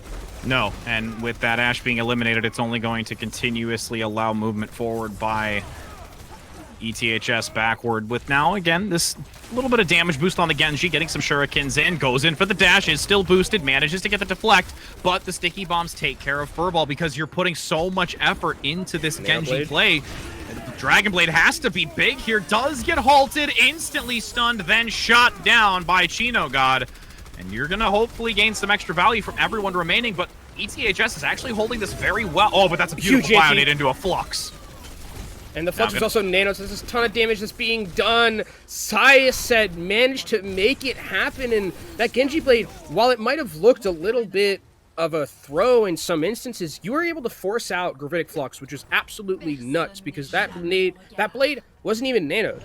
And you just get Blade for Flux. That's a trade that you're taking every day if you're Syosset, and now they're moving to more of a dive-centric DPS line here, which is going to make it difficult for ChinoGod to really get value on Widowmaker, especially in Distillery. They're probably going to go switch to, I would suspect, Ashe or a Tracer of themselves, but looks like actually they might just stick towards the Widowmaker and try and get some key picks. And with these key picks needing to come through, it has to be now in this smaller room before entering into the open space. And you've got Furball looking for some stuns onto that catwalk. A supercharger does come out by ETHS on the defense. Beautiful Bionade again, forcing back this tank line up front. Has to play so cautiously around that shield as Tusker uses a supercharger of their own. Beautiful accretion from down under from Furball as Tycon gets a double with the swift reset and melee. But ChinoGod also finding some value here with the assistance of the Zenyatta chilling in the backside, hoping for that armor to be regained. And, you know, honestly, this Transcendence is going to be held onto it and allow... Oh, well, going to force it at the end here. Try and stabilize here for the defensive side. He had to. The Tracer was coming in on him, trying to get a kill. Gudug's actually the one who's going to go down instead. This Tracer, Burley is in the backline, pumping out so much damage. And with the Resurrection and the Nano, here they go. And you've got the Blade entering in the backside, looking for more than just the single kill. Gets the double, the triple, going for the quad with the shurikens. Does not get the melee because Tuskor takes it away. And you've got 3 minutes now, just about to reach this next checkpoint in open space. There's going to be a lot of time on this bank. Yeah, I don't even know if ETHS is going to get a chance to recontest here. Doesn't look like they will. It's just an Echo, but the Echo's zoned out by both the DPS. Great zoning job from both Tycon and from Burley there, and 4.5 minutes is a lot of time. There's a huge Gravitic Flux! Getting 5 members, but you do have the Immortality Field forced out. Is there enough to follow up immediately after, since you've blown that very significant cooldown? Shields have been stacked. Amplification Matrix also attempting to get some damage boosted here for ETHS to return the pressure and joy that is the damage, and you will have ETHS managing to completely turn this in stride. And I think it's off the back of some really smart swaps from them as well. Bring in the Brigade to bring in the Torbjorn, picks that are going to really mess up any type of dives from those DPS coming in. And actually, Burley's going to switch over to the Widowmaker, and there's no hit scan for the side of ETHS to contest against that. So again, this game of chess, and rock, paper, scissors just keeps going back and forth. You're going to have the Supercharger now up front defensively again, trying to get that extra damage boost, but Tycon responding so quickly to get rid of it, especially with that dash to pass through it to go down to the lower segment until they can get that respawn, correction, the deflect up front. Gadug attempting to get this Flux, does get it, but it's going to happen so late. Is there going to be enough for the Rise? There will not be. Molten Core comes through defensively by ETHS that'll also zone all the remaining members from Syosset in the back. You're going to have Tycon still look for the pickups, but those Sticky Mines and Focus Beam are going to get a double. Yeah, and I think at this point, after you Nano Blade here, it might be a good idea to switch the Genji off, because the Genji is going to have a really rough time against this Brigitte and against this Torbjorn, just getting a lot of value, and ETHS right now have a very good composition to counter what Syosset is bringing to the table. So in this next fight, that Nano Blade is going to be very important, and we'll see if you can get any value or if they're going to have to swap. Well, we're leading in with that Supercharger just to open up some space here until you can get that follow-through on the Dragon Blade, when underneath that archway is going to be a little bit more of that closer proximity for a potential Dragon Blade with this nade. And now going to get the Nano Boost in the back, instantly getting one. Here is a second. Looking for that rallying. Brigitte will not survive. Constant pickups, and honestly right now, Syosset managing to make this Genji work so well. And the Genji gets a ton of value and also forces a ton of key important cooldown side of ETHS. That means they don't have anything really to contest with here. And Syosset's got Bob, they've got Gravitic Flux. This is Syosset's advantage and ultimate's completely right here. With that Flux in the back going to hold towards the doorway. You've got one. Here's potential exchanges, but the payload still moves forward. Your respawn advantage doesn't matter, ETHS. There is a entire blue kill feed with the res and a bell to tell you that all 6 have been reduced. Syosset making this Genji work extremely well, even off the back of some really smart swaps from ETHS. It's just so, the Nano Genji just pumps out so much damage, and Immortality Field is not as strong as it used to be, so it only has that 150 health. That's 2 swipes, at least from the Genji Blade, and probably just 1 and follow-up from someone else. So, all things considered, this Genji pick is actually, I think, the pivotal point right now for Syosset. It's really what's bringing them to the table and really helping them claw back into this series. Absolutely, and you know, with these times now being reduced, we're going to get to see that defensive side again. It will be ETHS on the defense first here for that 1-minute timer. Correction, sorry, on the attack, as we do have the defensive side for Syosset with this Genji play. Not surprised to keep it, because honestly, ETHS have been really having a hard time to contest against it. Yeah, it doesn't shock me that there is going to be more Genji here, especially for Syosset, excuse me, because of the fact that we are going to be Syosset, rather, I should say. My bad. Because we now, I know, right? It's it's hard. It's okay. I mean, we see the SET, so we want to just naturally go to it. But you know, again, now with the 60 seconds, Syosset's going to be able to attempt their best moving on this defensive side. And again, 60 seconds is really an easy hold for them as long as they can play coordinated and not get caught off guard, because there's no wrecking ball, to be honest, from ETHS this time around to start. Yeah, but I think this is very good from what ETHS is doing in terms of their pick. They are bringing in the Torbjorn, they're bringing in the Brigitte, so the Genji is going to have a little bit of a tough time diving into the backline. They probably have to play more of that long-range type of Genji, and Burley is taken out. Same with Aqua, that's no res. And there's the Genji gone too. That's all of your damage gone. That is a first point cap. Oh my goodness, this Torbjorn play right now, getting 5 in total. Chino God bringing out the Swedish dwarf and saying, I've got a spicy and a meatball. And this is the difference about taking that close fight and not taking it, because if they had taken the close fight, they'd probably get another recontest. But this is a cap right now for ETHS, and we're going into overtime, so if they step off card a little bit, they're going to go down. But look at the ultimate charge for ETHS. It's in such a good position that they can try and snowball this through Distillery, even get a second point if things go their way. And with Tycon going down, that's how it goes your way. And there's a little bit of separation, too, trying to play these angles from Syosset. Nice halt, but doesn't get that high ground position completely dislodged from Furball. You've got Burley consistently pumping out damage onto the payload as the Genji goes in. Once again, does not manage to survive. There's no assisted healing. You're all alone up front as the Genji play, with Aqua playing back by the tanks. And this payload's going to continue to apply pressure. Oh, and there's a Gravitic Flux coming in. Gets a good number of people. Gadug's trying to go in and finishes them off with the Flux. I mean, this is a speed run right now for ETHS here. The lone Genji Tycon trying to come back to the cart and contest it, but I don't even know if there's enough for this lonely cybernetic ninja. I think this is going to be a second cap for them here.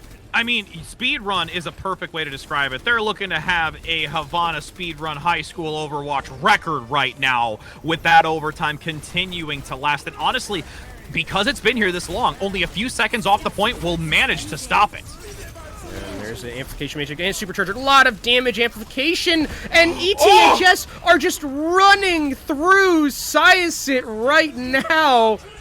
I mean, just the flex blade, you know, whatever. Might as well. I mean, you're going to lose it here in a second, so you might as well flaunt it off as these few seconds remain for, honestly, I mean, this is beautifully done by ETHS. Yeah, I mean, this is just a compositional masterclass from them. Bringing the Tor, bringing in the Brigitte has just completely stifled Tycon. Hasn't even gotten to the blade yet, but Syosset have a lot of ultimates to work with here. Almost a full 6-pack for them. They can stop the bleeding, definitely, and for now, for Syosset, it's just about getting more icing on your cake.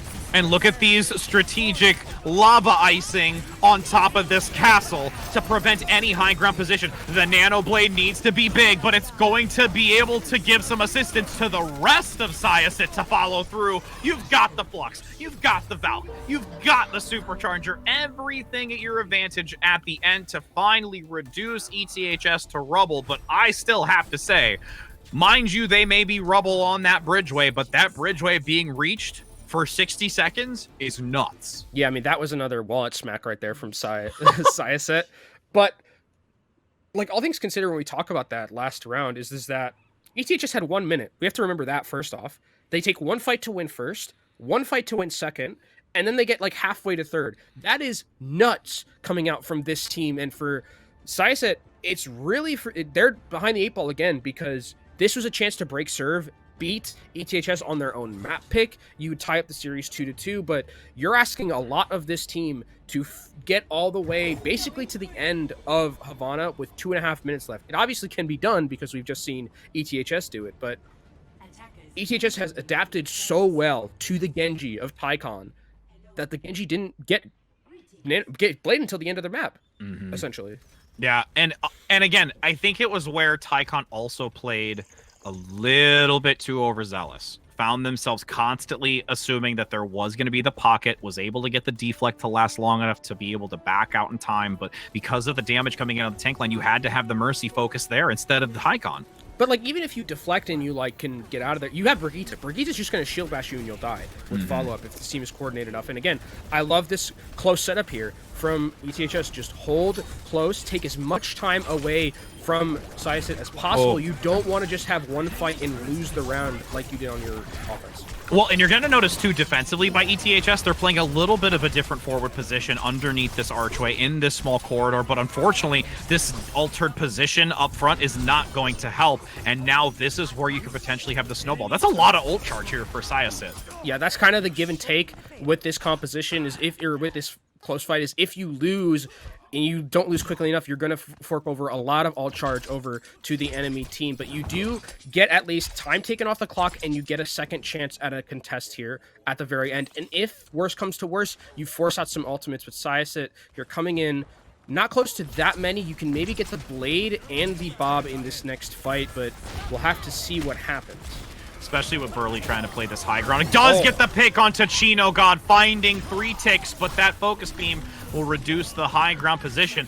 Back and forth in the kill feed. ETHS finding the short end of this stick, especially because Aqua manages to get Burley back online. You're still going to have that damage necessary with the Dynamite following up onto the supports. This is for sure going to be a checkpoint into the distillery, but again, not really gaining any time moving into this, so there's still a chance for ETHS to hold on to this and make it a 3-1. But this was the best case scenario for Syosset here, because you didn't ult. You used no ultimates. The ultimate patience there is phenomenal, which means that you can cycle these well enough in Distillery to where you win like 1 or 2 fights, you take second, and then you snowball that ultimate advantage into the third point and try and cap. But with 40 seconds left, you get one shot at this. These ultimates have to be perfectly placed, and Burley on the flank, you're trying to get some damage done, but will be scouted out, and the shield is in front of him.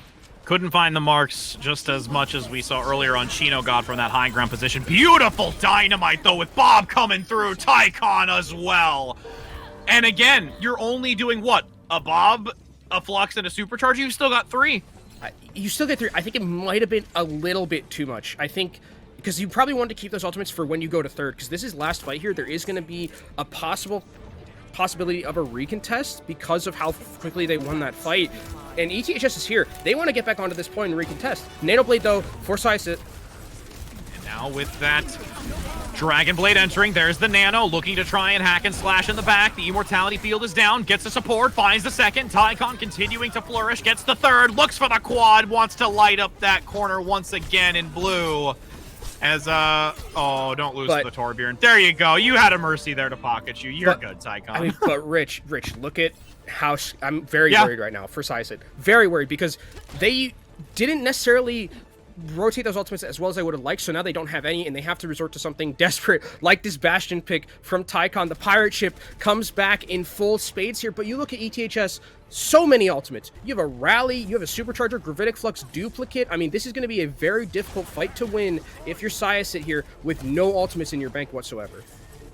And you can just see the golden box of victory just around the corner. Beautiful halt, but nothing to follow up onto it. Unfortunately, the Molten Core starts. The Bastion is dislodged. There's nobody there. The overtime dwindles. The numbers advantage for ETHS. And they will be able to claim this map of Havana, putting themselves in a prime position and finding themselves on a match point.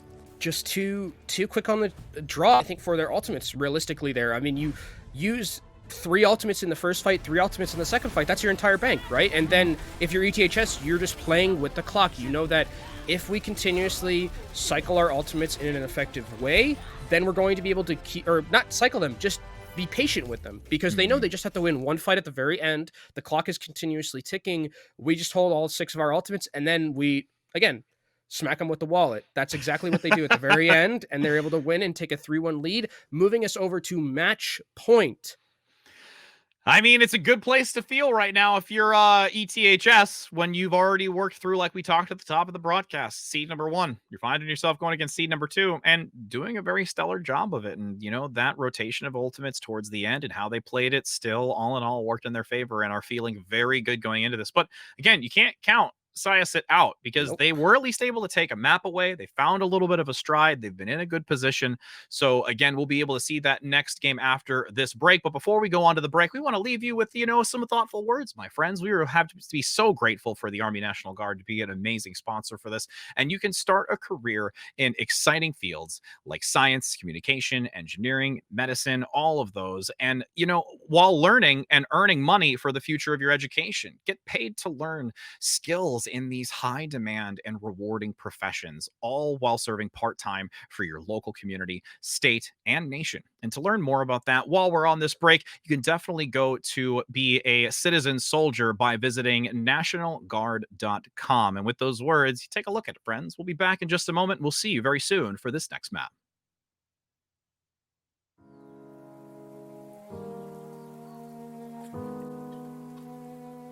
At Zaxby's, we've got a simple formula for delicious chicken. What goes down hand-breaded comes up golden brown.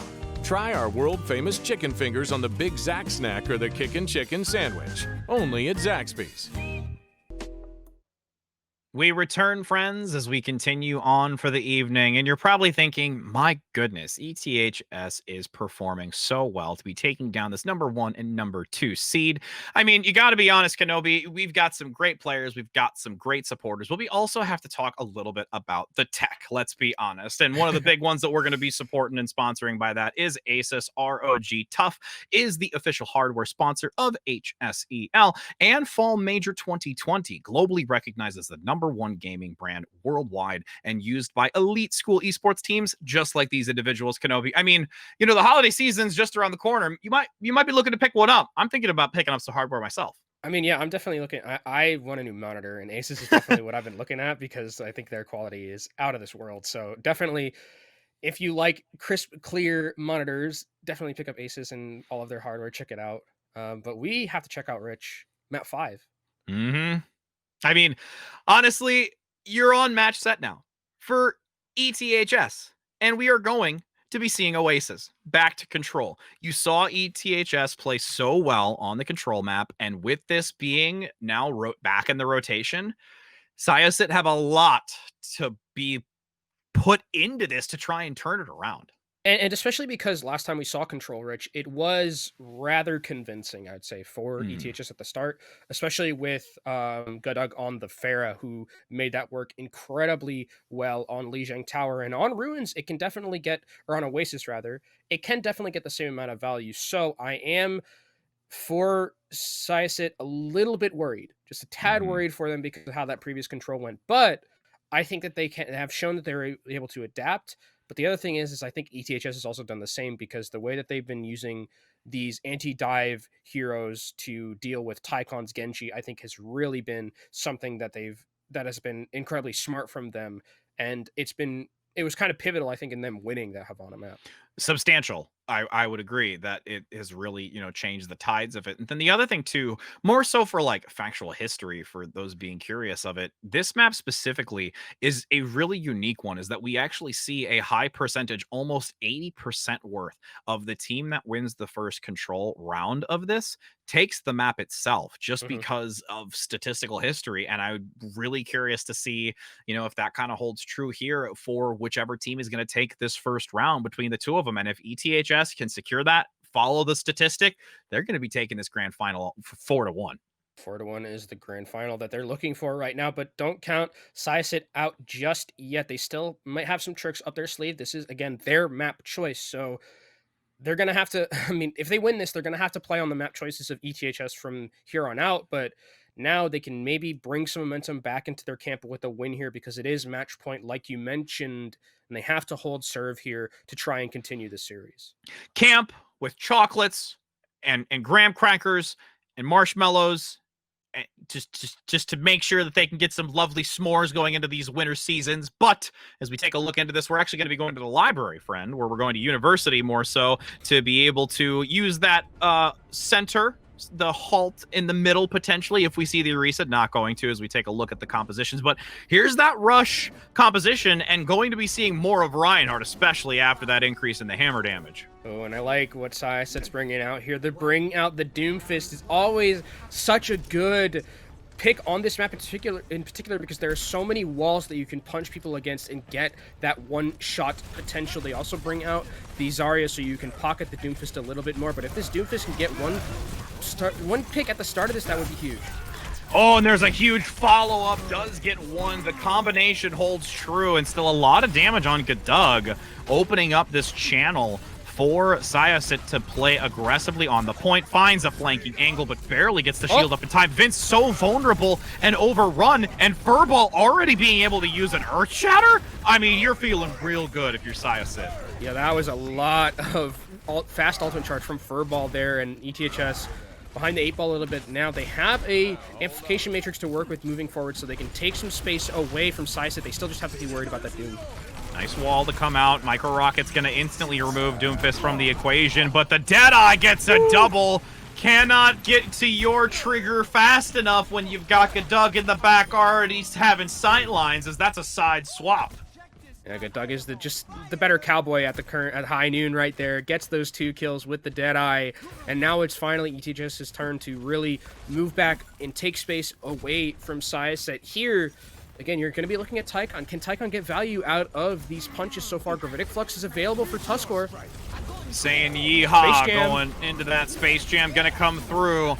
Yippee-ki-yay, but there is not going to be too much value from it gained, and surprisingly, you've got a self-destruct taking out the Cowboy in the back with a Coalescence leading into this, attempting to try and stabilize. Shield does block the Earth Shatter from ETHS. The Sound Barrier actually going to not really be able to hold out for much longer as this back and forth lineup. There is no way you're countering a high shielded Doomfist plus the self-generating shield. Oh, this Blizzard actually might buy enough time here for ETHS to try and recover on this. Yeah, I mean, these walls have been phenomenal from Chino God this entire time, and I think it's just stall tactics right now for ETHS. They actually do have their Reinhardt back, and D.Va's back in mech. This is sustainable. With that back in the corner, you've got now a side angle from Gudug. Does get overwhelmed, will not be able to get any value with the Deadeye. Not even worth the zoning, and 25% continuing decline for Syosset. And ETHS are just so...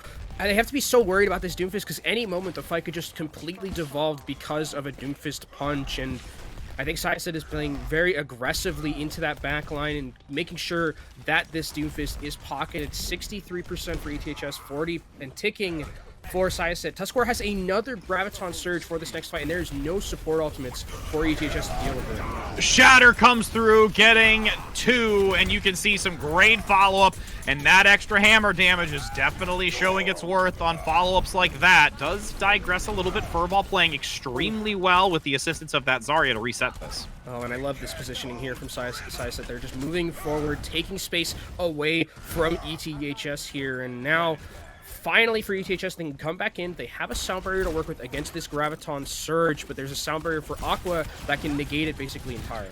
Nice wall to block incoming damage as well to see if they can hold on to it. Flashbang over the top of the wall does get a stun with some nice follow-through in the fan, the hammer. Coalescence and the sound barrier are going to be committed. Overlapping ultimates. There's an immortality field with the sound barrier as well from ETHS. They're just desperately trying to get onto this point to turn it back, but numbers are still in favor of Syosset. Blizzard, the attempted win condition, going to lock down 1 in the corner, but the fade comes through by the Moira to survive. Still heavily in favor of Syosset. Tycon looking for the Baptiste, but the Baptiste manages to jump away, but this follow-through and damage might not be enough to withstand. If only the D.Va can give some assistance, manages to do so. Overtime dwindling. ETHS has to get onto the point. Over top, Gadug trying to use that rocket for the rocket damage overhead to take down the Reinhardt. The Fire Strike comes through by Vince. This Lucio needs to go down instantly right now. Finally does, and you're going to have ETHS take this back. So Tuskar's here, and Tuskar is still highly charged, but a phenomenal wall from the Mei from Chino got to just basically shut the door on anything that ETH or Syosset wanted to do. But Syosset comes back with Burley on that Soldier 76, takes out the hit scan threat, and now can take control of this high ground. And getting a lot of damage early, already getting a decent Helix Rocket, 50% almost from Burley. Looking in the back with a Helix Rocket, does get the damage, removing the D.Va out of the play, forcing to self-destruct up front. That's not what you wanted to see, but you're going against a Mei now. Can there be a combination? The damage plus Helix Rocket was so explosive to get rid of this Mei, and that is going to now allow momentum from Syosset to press on, but Gadug now playing the high ground, saying, no, no, no, I'm going to take it since you have been dethroned, and needs to get value with this High Noon coming out on top, looking to get the pick, but the Zarya holds the shield long enough and gets taken out by Tusker as a return Earth Shatter comes out. It is do or die for ETHS to try and play this point as Chino God comes back with the Blizzard. Is there going to be enough to try and switch it back? Now with pressing forward, Immortality Field has been tossed out. Stability is the key factor right now for ETHS to try and get into this, but Burley and Furball on this Tracer and the Reinhardt are still ending up getting so much value, especially with the sound barrier right now from Aqua. You're feeling very confident and managed to take this 100 to 99. So close there from both of these teams. That was a brawl, all things considered, exactly like the composition would suggest, these brawly rush style of compositions, but the Doomfist ends up getting a ton of work done and really hindering what ETHS wanted to do with their aggression there. And now we have to see what changes here, because ETHS is on a more open map. This is where Pharah can shine, and we know Gadug to be an extremely, extremely good Pharah. I wonder if this Doomfist changes at all, because the Doomfist might not get the same amount of value as it did on that last map, because it's not as much of an enclosed area, and they're actually going to put Tycon on the McCree, so this is good. Gives something else to put pressure onto Gadug. And you can see that quick teleporter to get a positional advantage for ETHS to attempt leading this percentage gain. And you've got Syosset in that statistical advancement right now as Gadug looks for Guido. God actually goes in the back line looking for a knockback, doesn't manage to get anything. Pile drive as well falls short and has to play so carefully until that pile drive comes back online. Burley gonna get an early takedown though on the support, the Mercy. Here's the double, and now we've got the Pharah play being in the advanced side for Syosset. Yeah, there's no Pharah and there's no Mercy as well. For ETHS, they have to continuously contest here to try and get their pharmacy back, but they aren't able to do so.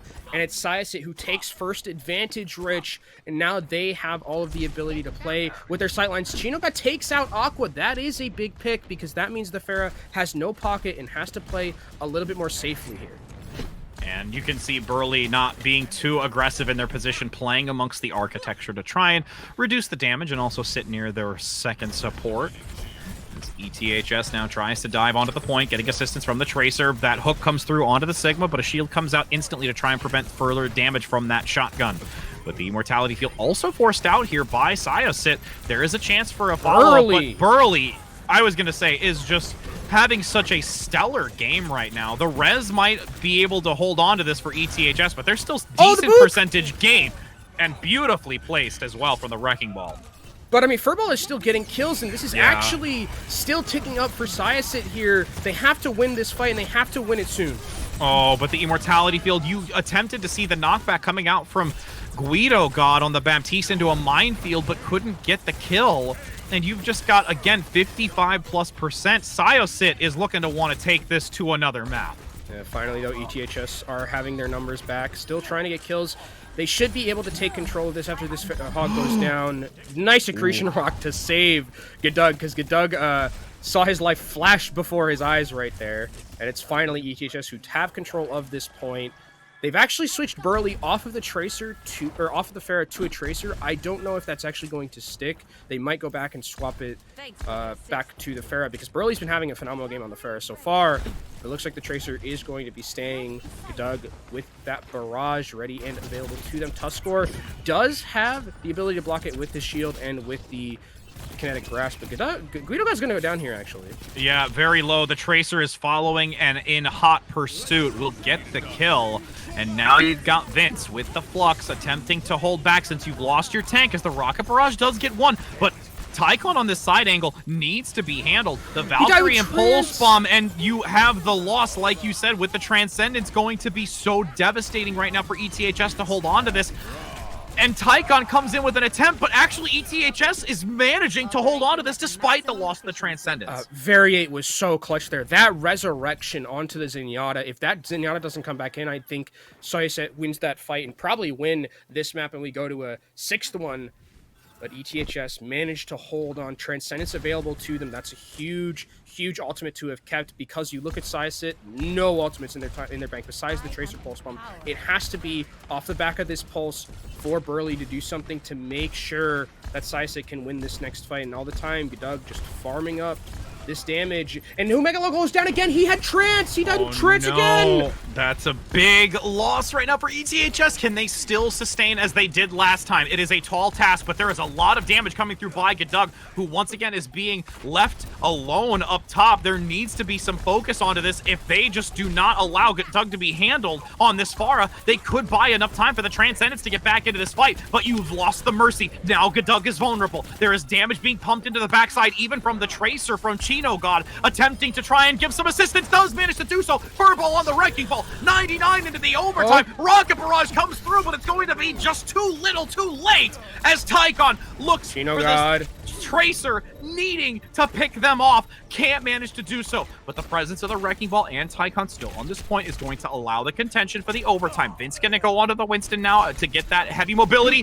Chino God barely gets the recall up back on a point to keep contention. 4 versus 1. Overtime commencing. Again, the second that this team of Syosset gets off the point, it's going to allow it to wick away, and there it is! The Wrecking Ball evades, and that's gonna be now a 1-1 on this map of Oasis. Again, so close from both of these teams. This has been an absolute slobber knocker of a map, and we go to a deciding one. Can Syosset keep themselves alive, or will ETHS close out the series here? Again, another map that's extremely good for Pharah with Gedug, and for Syosset, I like what they're opting for right here. They're opting for that double hit scan play. Well, they were, and now they're switching back over to the Genji. This is kind of the composition that Syosset has been the best at, is this Genji dive composition, and ETHS are switching over to a double shield look themselves. So Syosset, if they can get onto the backline, secure kills and assassinations before key defensive cooldowns come out, that's how they're going to be able to win this. Look out for the Hammond, and look out for the Genji and the Winston to go into the backline, possibly onto that Zenyatta. The Zenyatta is going to be the most vulnerable one here in this composition. And our Skycam giving a nice vision of where that Tracer position is on the opposing side, looking for some harassment. as you've got ETHS playing the counter position. The dash comes through, and you also have, oh, 1-for-1 exchange. The Genji and the Tracer, even 5-for-5. Guido God has to be careful. There's still a lot of damage on the front position, but healers are going to be able to sustain. ETHS now pressing their attack as Tuskor has to bounce for at least the time being until re-engaging once that jump is back online and the shield has been refreshed. Once again, 1-for-1 trade. Still going to be a 4 versus 4 until the others get back into this, as it's been flipped here for Syosset. Oh my goodness, and you're going to have a beautiful Bionade, and Burley get a takedown onto Chino God again. This is now Syosset leading the charge after a very methodical play. Yeah, very good dive. Very good understanding that once the Nano is there, we can just go in. We know we have the advantage, and now look at this. Nano Blade is available for Syosset coming into this next fight. Tycon will have no problem farming this up, but you could also just give the Nano to the Winston and just cleave into them, force out that primal rage, or get that primal rage, and then have another huge health bar to work with. ETHS switch over their comp, switching over to the Brigitte, switching over to the Torbjorn, things that are going to be extremely adept at dealing with these dives. And you can see just waiting for ETHS to move into their position for Furball to get a nice pile drive and displacement on the roll. And you can even see just Gadug trying to get that ultimate of the duplicate to go into this fight, and it's just a slow, methodical play pressing onto this. Bionade lands onto Vince. Is there enough damage to follow up onto it, though? Oh, you're going to get the pick onto the back, and you also got Gadug going down. It was aggressive dive for that potential kill, but now it's still 5-for-5 at 62%. Bob coming in from overhead, and Tycon has the Dragon Blade. The res also onto the Ana to make it back to a full 6 here. 2 in favor as there's a flux to enter by Guido God, so low, attempted to get value with it, but the back line is being vulnerable now to Furball. Yeah, the Ana's down. That means a lot of healing has been lost for this composition, and finally, ETHS will take back control at this point and flip it 75% for Syosset here.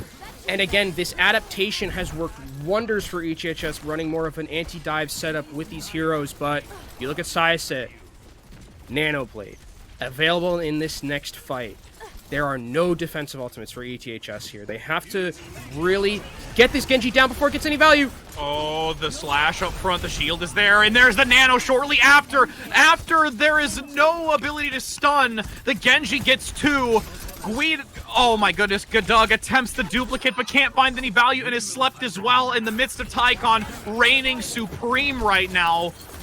49% approaching here for ETHS for the possible swap, and it is going to be Syosset managing to eradicate ETHS on this point for the final few, and now you've got ETHS needing to look for one last swap. ETHS will get another fight here. Great patience from Tycon, not going in fully with the blade, waiting for the Nano, and then deciding to go in with those slashes. Last fight territory here for ETHS. If they lose here, they're losing this map, and we're going to map 6. You see ETHS, they have a rally to work with, so a lot of sustainability and a supercharger, a lot of damage output too. Furball right in that same position, goes for the minefield, instantly onto the Bionade of Vince. That's a second time you've seen that, where Vince is left vulnerable from the Bionade, and the numbers advantage in favor of Syosset once again. And you've got this flux by Guido God overhead, attempting to find the supports, and the Ash gets at least one tap. There's the follow-up. Can they get the second? But there's so few remaining for ETHS. They didn't get kills. Guido God goes down. Vince all alone with Chino God. Both of them are not godly enough to survive any longer, as Syosset manages to take another map away from ETHS, narrowing the gap and making it a 2-3 score, as ETHS is looking at each other saying, we can't let this happen again. I mean, full credit entirely to Syosset's team there. I mean, at the very end, when they needed it the most, they bring out the composition they're best at with that Genji play, with the dive. It works to perfection, and even though ETHS has some really good adaptations to it, it was just too little too late, because the ultimates were so in favor of Syosset there that they really couldn't get a foothold and win any fights cleanly. And that's kind of what you talked about before this map even started, Rich, was that once you win the first point, you most likely are going to win that map entirely. And that's exactly what we saw. And Syosset keep themselves alive as we head into a map 6. Taking advantage of statistics, my friends. The math is real here. we find ourselves having a few troubles every now and again in time banks, but you can at least tell that that statistic held true. And, going into this next map, which again, as discussed, it is going to be Eichenwald as the next map. We've not actually really gotten a chance to see this map at all through a lot of competitive play recently, which is also really exciting because it gives some variation. It's one that, typically we don't get to see players have the advantage to showcase in these types of, tournaments. So that's another real great opportunity here for some unique play. Yeah, and I wonder because this is going to be the pick of ETHS. So they obviously have some sort of liking to this map. I wonder if Syosset decides to continuously bring out this Genji composition because it's been working so well for them. For Syosset here, on A, it's going to be a little bit difficult to run the Genji, I think, especially on defense. But once we get to that second phase, if we get to that second phase, I should say, dive can work. You can take control of those you can get onto those high grounds, have a lot of verticality with the Genji and things like that, along with the Hammond and the Winston. It is a possibility that we do see Syosset stick to their guns and are able to match up with ETHS, because ETHS has had a hard time, especially on that control map, adapting to what the Genji composition for Syosset is bringing to the table.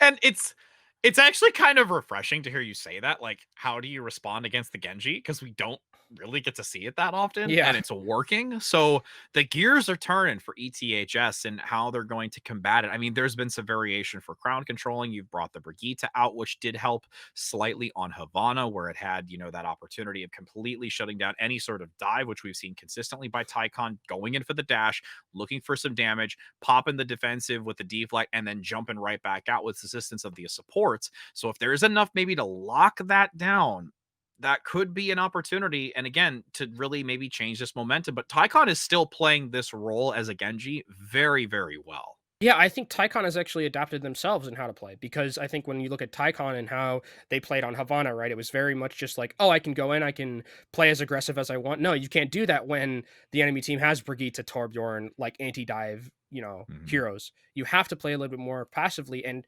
Tycon, full credit to them, played that way on control a lot of the time, was waiting for the perfect moment to dash in, try and get the kills, secure them, get the dash reset to get out, instead of just kind of front loading all of your defensive cooldowns and then getting instantly blasted. So if Syosset can continue to play that way and play this Genji a little bit more carefully with the composition that they were doing before, I think that's their best chance to win.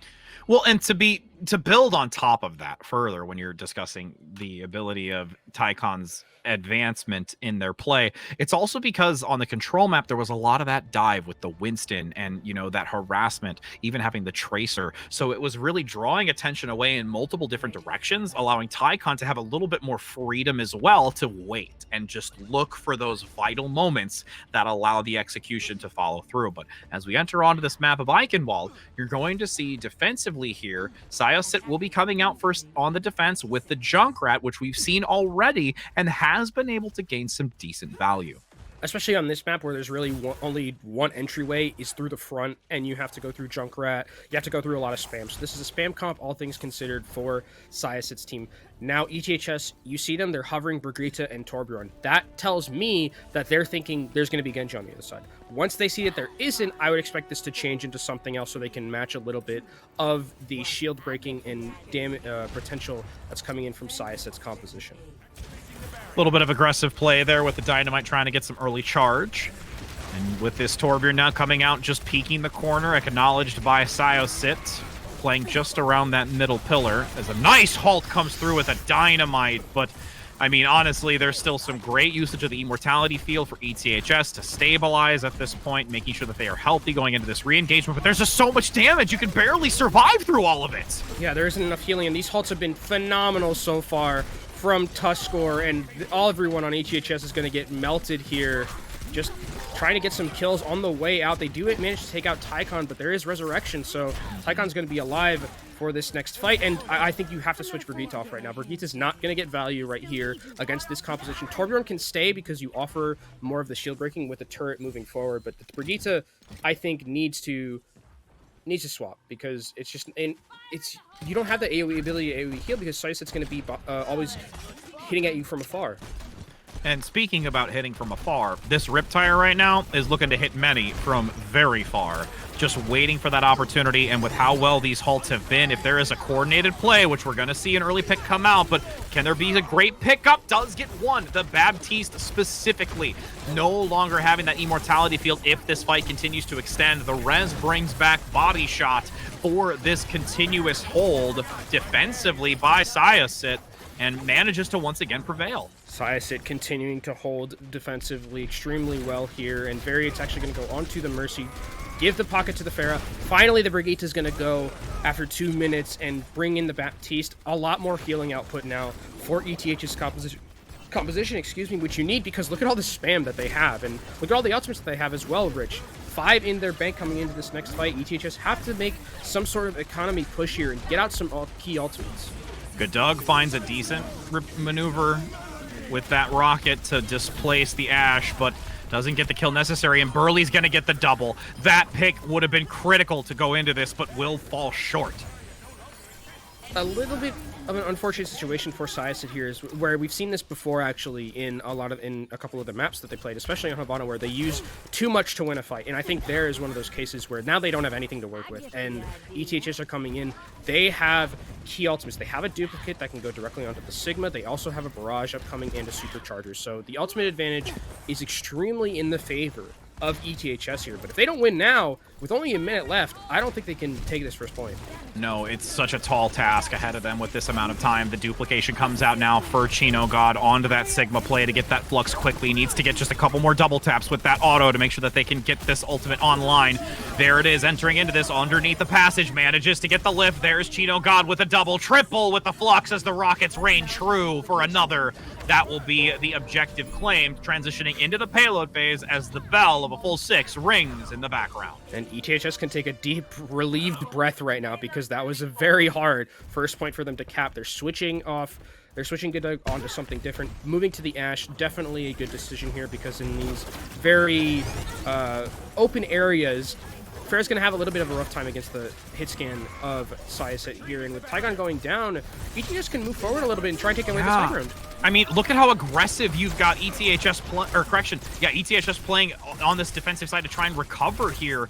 I mean, honestly, I'm so surprised at how well they're being able to recover from this. Oh, and that resurrection from Aqua just hits kill. Guido got it, just going into the backline, trying to get as many kills as possible. But maybe they've moved a little bit too far here. Or maybe they're going to be able to get some kills. It's so close. Both of the tank numbers are pretty low. I mean, they're managing to get topped off by the Mercy playing close in proximity. So that's just basically free progress right now with how well Vince and also Guido God have been playing up front with this Orisha Sigma and their shield usage. Yeah, I mean, Syosset hasn't gotten to the cart yet, but now Syosset's coming back with key ultimates. There is a Flux coming in, dodges the Accretion Rock, very nice, and Various down. That's a lot of healing lost.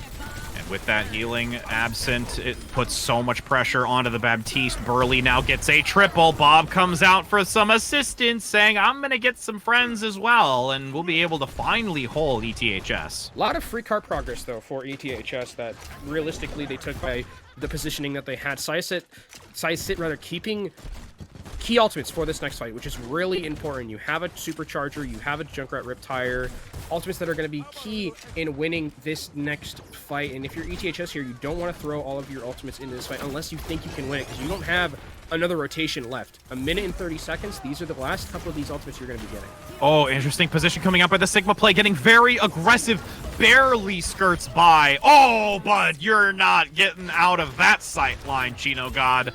As, oh my goodness, Burley just flexing those muscles right now. And the tank's trying to get on the flank. Don't get anything done. This Orisa actually, I wouldn't have been mad if they staggered this Orisa, because there's only a minute left. And ETHS keep their ultimates, which is the important thing. It said they needed to make some economy pushes. They get out a supercharger. That's at least something. They don't get anything else out. And ETHS in this next fight, 50 seconds left. This is your last set of ultimates. You're not going to get any more. You have to win it here if you want to move forward and take this card any further. Oh, and being so vulnerable in that doorway, not having any shields, it's a risky play, but finally going to come through. Here's a halt to find a sightline with the stun. Coach Gun barely getting Gadug out of that, but their Flux up top could be very Huge useful. Flux. Is there anything to follow up on it, though? There's too many on the low ground. It's really just opening up an opportunity for ETHS to rotate, but with that being used more for the rotation versus the follow-through, it's going to be so challenging to dislodge this team defensively. And now you've got the Supercharger not going to get any value. Burley is on top of this with Bob as well, Burley, finding another! The Mercy comes in at 14 HP to allow Burley to survive, and now looking for another, picking up the Echo, so close, but the sticky bombs will finally shut it down as you've got Gadug taking out Aqua. That is a significant advantage to gain in these last few moments as Chino God finds the just laser beam of doom and puts down Furball. No ult for you. Furball needed to keep that one. You need that one to come back and recontest with here. Tuskor going over to the... They're just making desperate swaps here to try and stall, but I don't even know if they'll get on cart. They won't. Oh, the Wrecking Ball attempts to now going to go in very aggressive. You don't want this stagger, but it's going to most likely happen. Actually, Furball still gets one, though, so at least a little bit. Again, you're going to have this doorway open up, and again, minute and 18 seconds to push to the end. Yeah, these are desperation swaps here. Syosset putting back Tycon on the Junkrat in these enclosed areas, definitely a good decision there.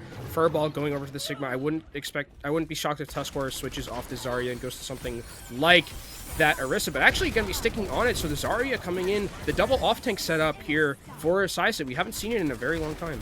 Well, the double off-tank, but also the double res comes through. Those cooldowns are no longer available for the time being as you've got Aqua forcing out that Valkyrie overhead for the damage and healing boost necessary to keep this team holding defensively. Tycon in the back getting a lot of damage onto these shields as Burley gets so low but barely survives with that Valkyrie overhead. Chino God looking to reach that duplicate, manages to pull it off with the Sigma. Here comes one, looking for the second, but doesn't generate it fast enough. Is there enough to conclude this moment, to complete the last few meters? You've got 25 seconds. The numbers of ETHS will prevail for the time being. The res on the support comes through, but immediately brought down by Chino God. One after another as ETHS is looking to finish this off. The respawn advantage is there, but it's still going to be so challenging if they can get it with time. That 4 would be seconds. critical, but their defense from Sin is going to be unbelievable. It is going to bring it into the overtime.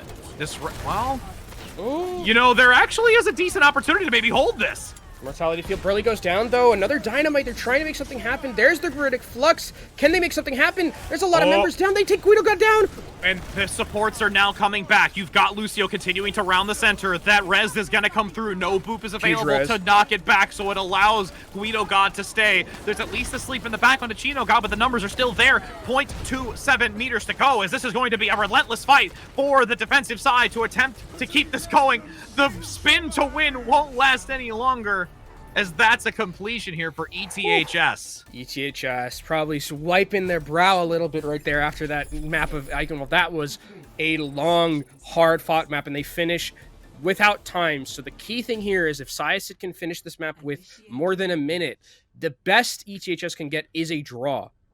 So that is definitely something to keep your eye on as we go through this next map. I think Syosset has put up a phenomenal defense, all things considered, but ETHS, again, sometimes in just those rare clutch moments, they just bring it back somehow, whether it's Gadug, whether it's Guido God, or whether it's Chino God as well. The gods here really proving their stuff, and ETHS cap Eichenwald with no time. And as the swap-asides happen, ETHS want to end it now. They can't allow this momentum to continue going in favor. And I mean, here's the thing. The most dangerous lead in sports and in esports is the 3-1 lead. That's what they had. It is the most... They don't want to be part of that curse. They want to be able to break that. They don't want to go to a map 7, give Syosset any more chances. They want to win. They want to win here. It's their map pick. And Syosset's going to come out here with this Pharah, most likely. I wouldn't be surprised at the selection. I know I could be cursing myself, but I mean, Tycon, we wouldn't be surprised to see the Genji because, again, that's what we talked about. It works out so well. Yeah, and especially on a map like this where it's a little bit more open, you have some high ground to play around with.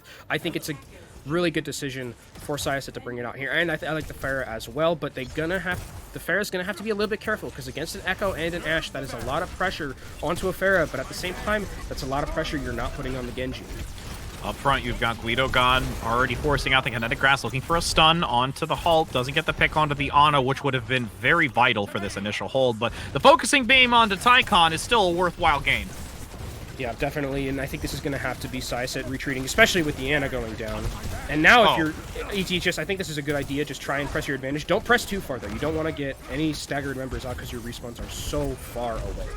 It's such an amount of time to get back from this position, but Guido God being very respectful and using that kinetic grass to survive when necessary, and the healers are doing a stellar job keeping him alive.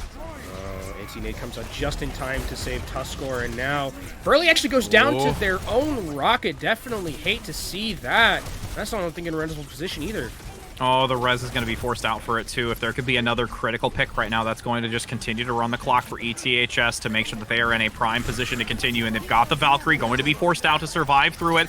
Nice utilization. The extra damage boost is going to secure a pick on a Tycon, but Burley still gets one, and that will allow an opportunity for... Oh, huge rock! Coming in from down below and getting the knockdown necessary to just completely reduce that opportunity in sight to rubble. You've got ETHS holding. What a boulder to be seen. Back and forth fight, all things considered. And you're looking at Syosset, their ultimates coming into this next fight. Nano Blade is ready and available. There are no defensive ultimates for ETHS here.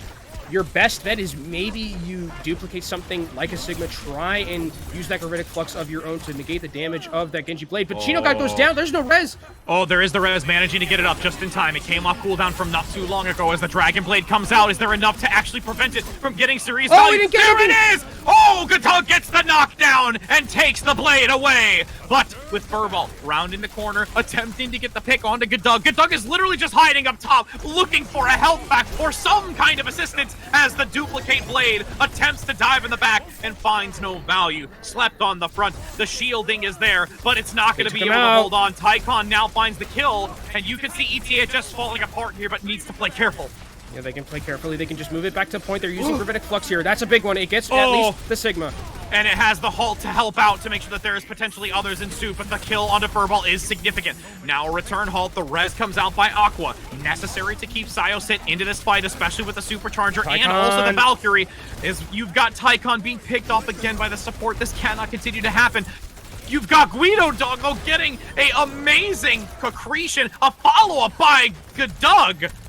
And you hold once again for ETHS. A minute left, and Syosset's chances are slipping away. Their health bars are also slipping away, too. They're extremely low here. Aqua goes down. They're gonna have to take a reset. They're just have to get back to spawn. Make sure you get all your members back there safe and sound. You have one last shot at this.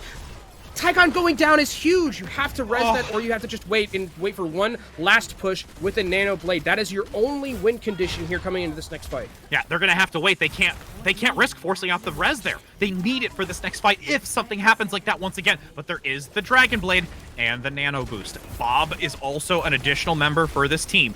You have ETHS looking to try and demonstrate as the 5th seed that they are worthy of claiming this grand championship, but you do see an unbelievable turnaround by this attack with so many ultimates forced into it. Bob leading in, gaining the value necessary. Syosset able to take this point and carry it into the payload phase. ETHS just a smidge too late on some of their key ultimates, like the Gravitic Flux, like the Bob that could have stopped the blade from getting value, but Tycon goes in, slices and dices, and now it is Syosset's turn to push forward, and actually ETHS going to try and make sure the high ground isn't just given away for free. So lucky Dougie gets alive. He gets out alive. Oh, what a play. Just honestly skirting by. 2 minutes now to work with to enter underneath this bridgeway. But if Burley keeps up this damage, ETHS is not going to be able to stabilize. Doug has the Bob ready and available to them. Can throw it just down onto Cart and stop the progress. And huge dynamite coming out from Burley. Oh my, and now has another Bob going into this. The Flux comes out by Guido God. There's the double tap. Beautiful job shutting it down. That's more than enough to reset Syosset.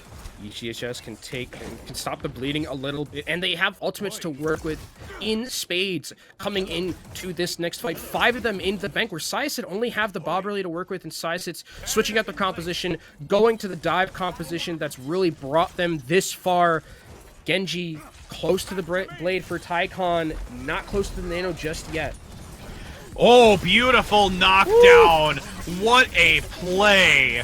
And now you've got Bob entering the mix on the low ground with a supercharger to boot, though on the return side from Vince. Chino got this wrecking ball, actually giving some serious assistance for ETHS, even going in for the Ana and the backside, has 22 HP, and still manages to skirt out even with the loss of the wrecking ball. And Syosset lose that fight, even with committing the Bob. ETHS don't have to use too many ultimates either. They use 3 of them, but they're keeping their Bob of their own and a Valkyrie, so sustainability is here if the Nano Blade comes in, but they have to play so carefully around it. Wrecking Ball looks for a knockdown, doesn't get nearly as much value this time. The Winston getting almost vaporized by the focus beam, but the healers are there to keep him. Chino God being taken down by the Dynamite is critical, but has to force the res as their assistance to block it and negate it. You've got Furball up top, taking down Doug, no longer having the Ash. And now you've got ETHS having to try and recover, but they're just crumbling at the seams. Yeah, there's 20 seconds left, though. The Mercy just going to go. They're just going to reset. This is extremely smart for them. They know they have to get back to point as quick as possible. And actually, well, it doesn't even matter. I mean, they're winning the fight somehow, some way. 6 seconds left, Rich. This will for sure be going into overtime at the gate. This is honestly a moment to say that this gateway is to Syosset's victory. They must break down the doors to continue on to attempt to compete against ETHS, who, mind you, at this point only has one last dominant defense to claim championship of this HSEL with the now Nano Blade up front.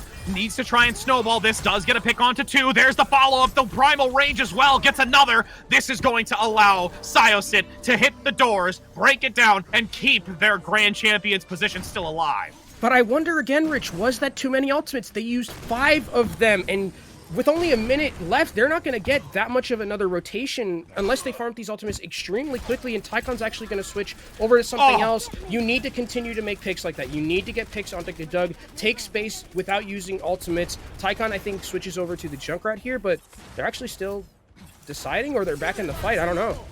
Yeah, they're going to look to stick with this Genji, not opting to switch. I'm just wondering if it's the lost time attempting to go back and maybe change it up. You've got now a dash out to try and reset, but Doug getting the kill onto Aqua is so huge. Oh, and 50 seconds left. Maybe a bridge too far here for Syosset. They're moving forward. Our ETHS, again, once Syosset comes back into this fight, you're walking into tank ultimates that are extremely, extremely volatile in these enclosed areas. A miracle has to happen now for Syosset to win this map. A miracle indeed. A halt comes through to try and lift ETHS high enough for a pick potential, but not going to find value. The Junkrat and Hanzo are going to be the 2 changes to hopefully gain a win condition moving into this.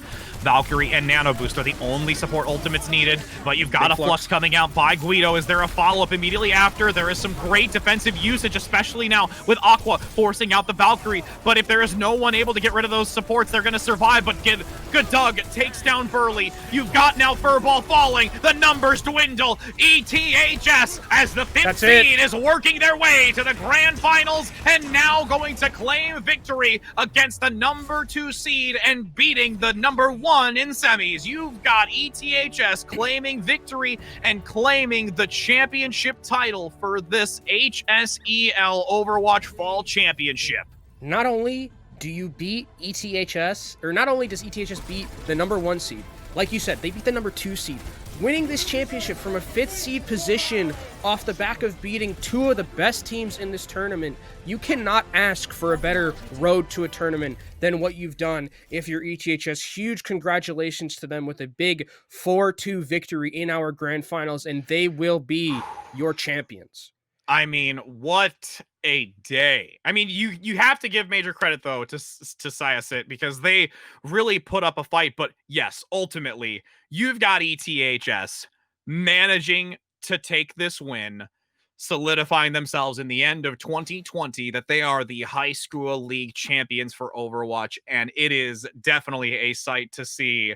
We've seen a lot of the underdog stories this year so far. The 5th seed taking out the top seeds are truly a rewarding experience for this team. Definitely. I think it's been a Cinderella story-esque type of deal for ETHS. Like we said, beating the 1st seed in the semifinal, beating the 2nd seed here. Some people didn't expect them to get this far, but here they are, your champions, and it was a phenomenal series, all things considered. They really adapted well to what Syosset was running, and it was down to the wire in a couple of those maps. And, with the victory, we are going to be able to have an opportunity to speak with Vince from ETHS to give us the feeling that they have right now and just the excitement that is probably amongst all of them right now for wherever they are remotely. So we are going to have the opportunity to speak with them after we go to this brief break. So don't go anywhere, friends, because we are so interested to see exactly how excited these individuals are.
Hello and welcome back, friends. We return after a brief moment to allow all the excitement to just settle for a brief moment. I am your caster, Rich, right here with Kenobi, with Vince, who is the grand champion, one of their amazing players for this Overwatch Fall Championship. I mean, Vince, we have watched some spectacular play from your entire team. You've demonstrated yourself through this bracket. How are you feeling right now after everything today?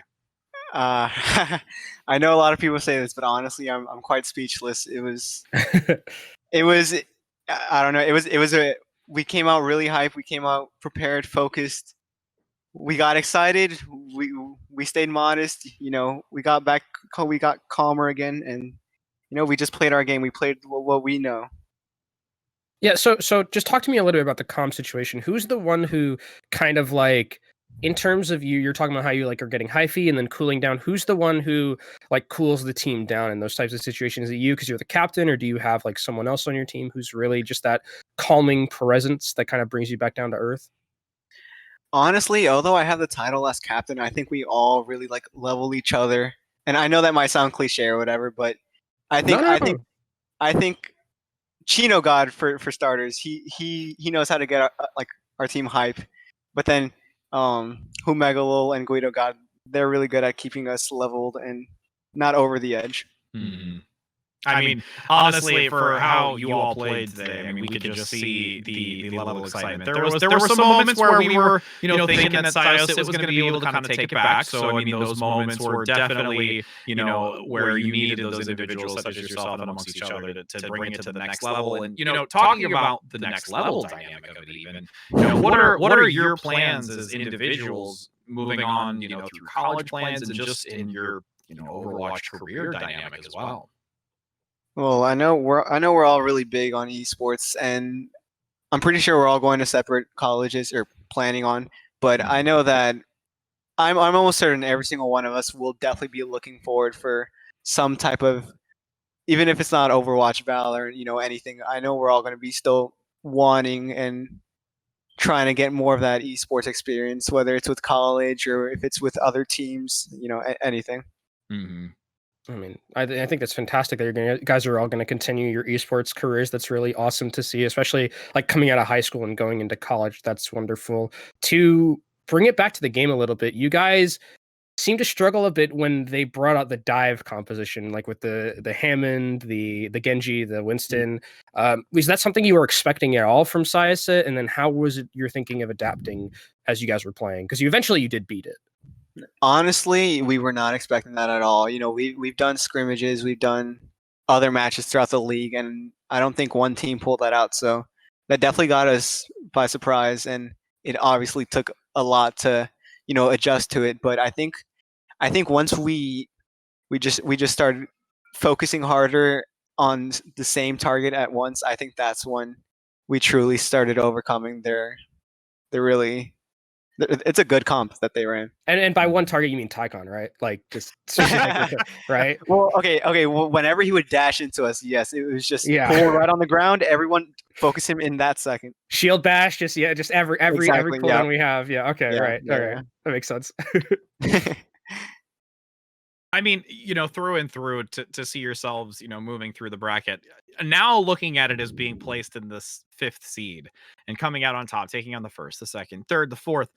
How does that make you guys feel just as a whole, for your school and for you as players? In terms of seeds, we actually weren't too afraid because our one loss that we got was actually because of a forfeit. So we know we're a good team. We've played other teams, we've played other leagues, we've played other seasons. But I'm someone who is extremely like happy and excited when I know a lot of people are watching, and our sponsor he told an entire other sport, like their whole team, to watch us, and I know a lot of friends are watching, family members. One of my teammates, even his grandparents were watching, his uncles were watching. It's just I Wow. think it really pushed us to want it even more. Well, Not I just for mean, ourselves, but for our for Evanston. yeah. So for anyone who was watching, is there anything that you want to say to them? Because you got the eyes on you of everyone, the entire, that other sports team. You guys have a championship now. Is there anything that you want to say is in support from just your coach, your staff, anything like that, the other players, anyone who goes to your high school?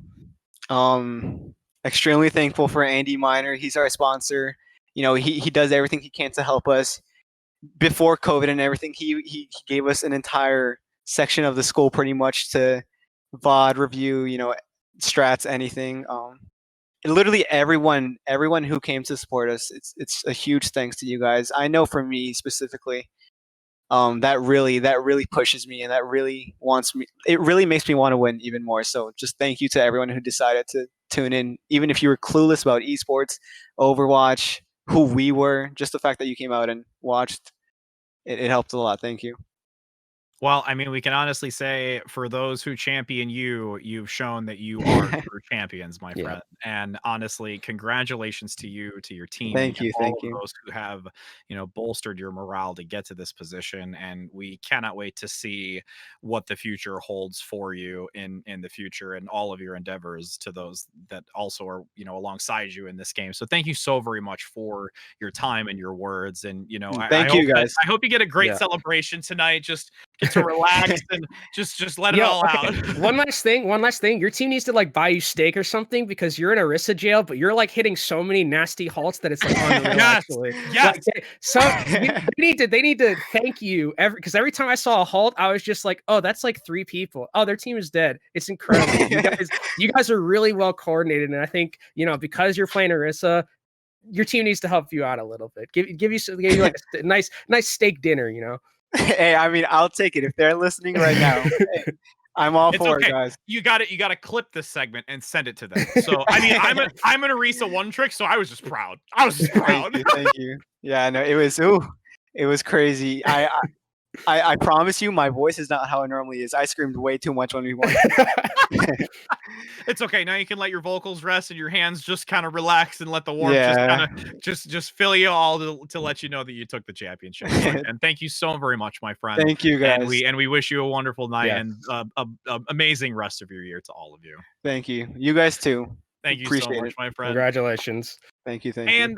And for all of you that are tuning in still and being able to see this amazing interview, there is still so much esport action to come. Not tonight, but over the course of this week, Kenobi. I mean, we've got a stacked day after day. We've got Super Smash Brothers coming tomorrow at 7 p.m. EST. We've got Valorant, same time on Wednesday. Rainbow Six on Thursday, 7 p.m. EST. And then Friday, even Rocket League at 7. But then we've also got Fortnite at 8 p.m. EST as well. So there's so much to be brought here from HSEL right now. Yeah, I mean, a lot of chances to continue to support these, high schoolers in their pursuit of esports. You heard it from Vince; they all want to continue, and there's no other better way, I think, than to support than just tuning in to all of these streams that we've got so far this week. So definitely make sure to keep it locked here because there's still more great high school esports coming at you.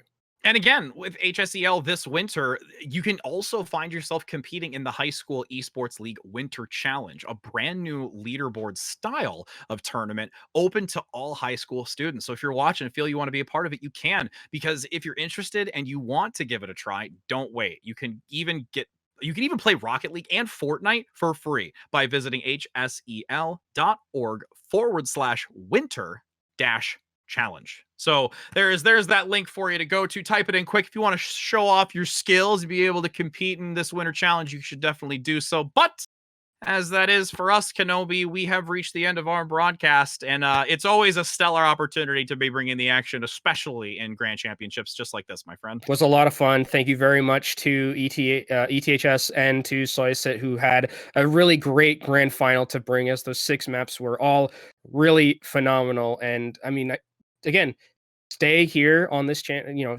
continue to watch these high schoolers and their esports because they want to continue, and it's great to just continuously support them. I was very happy that I got to commentate this with you. 100%. But, that's all of us from today. All of us here at the broadcast, we appreciate you tuning in, showing support. It is an amazing opportunity, as Kenobi said, and we can just see the energy from our interviewer. Vince is just stoked. So we look to see that many more exciting individuals over the course of this week. So from us here at the broadcast, take care, happy gaming, and we'll look to see you throughout the week.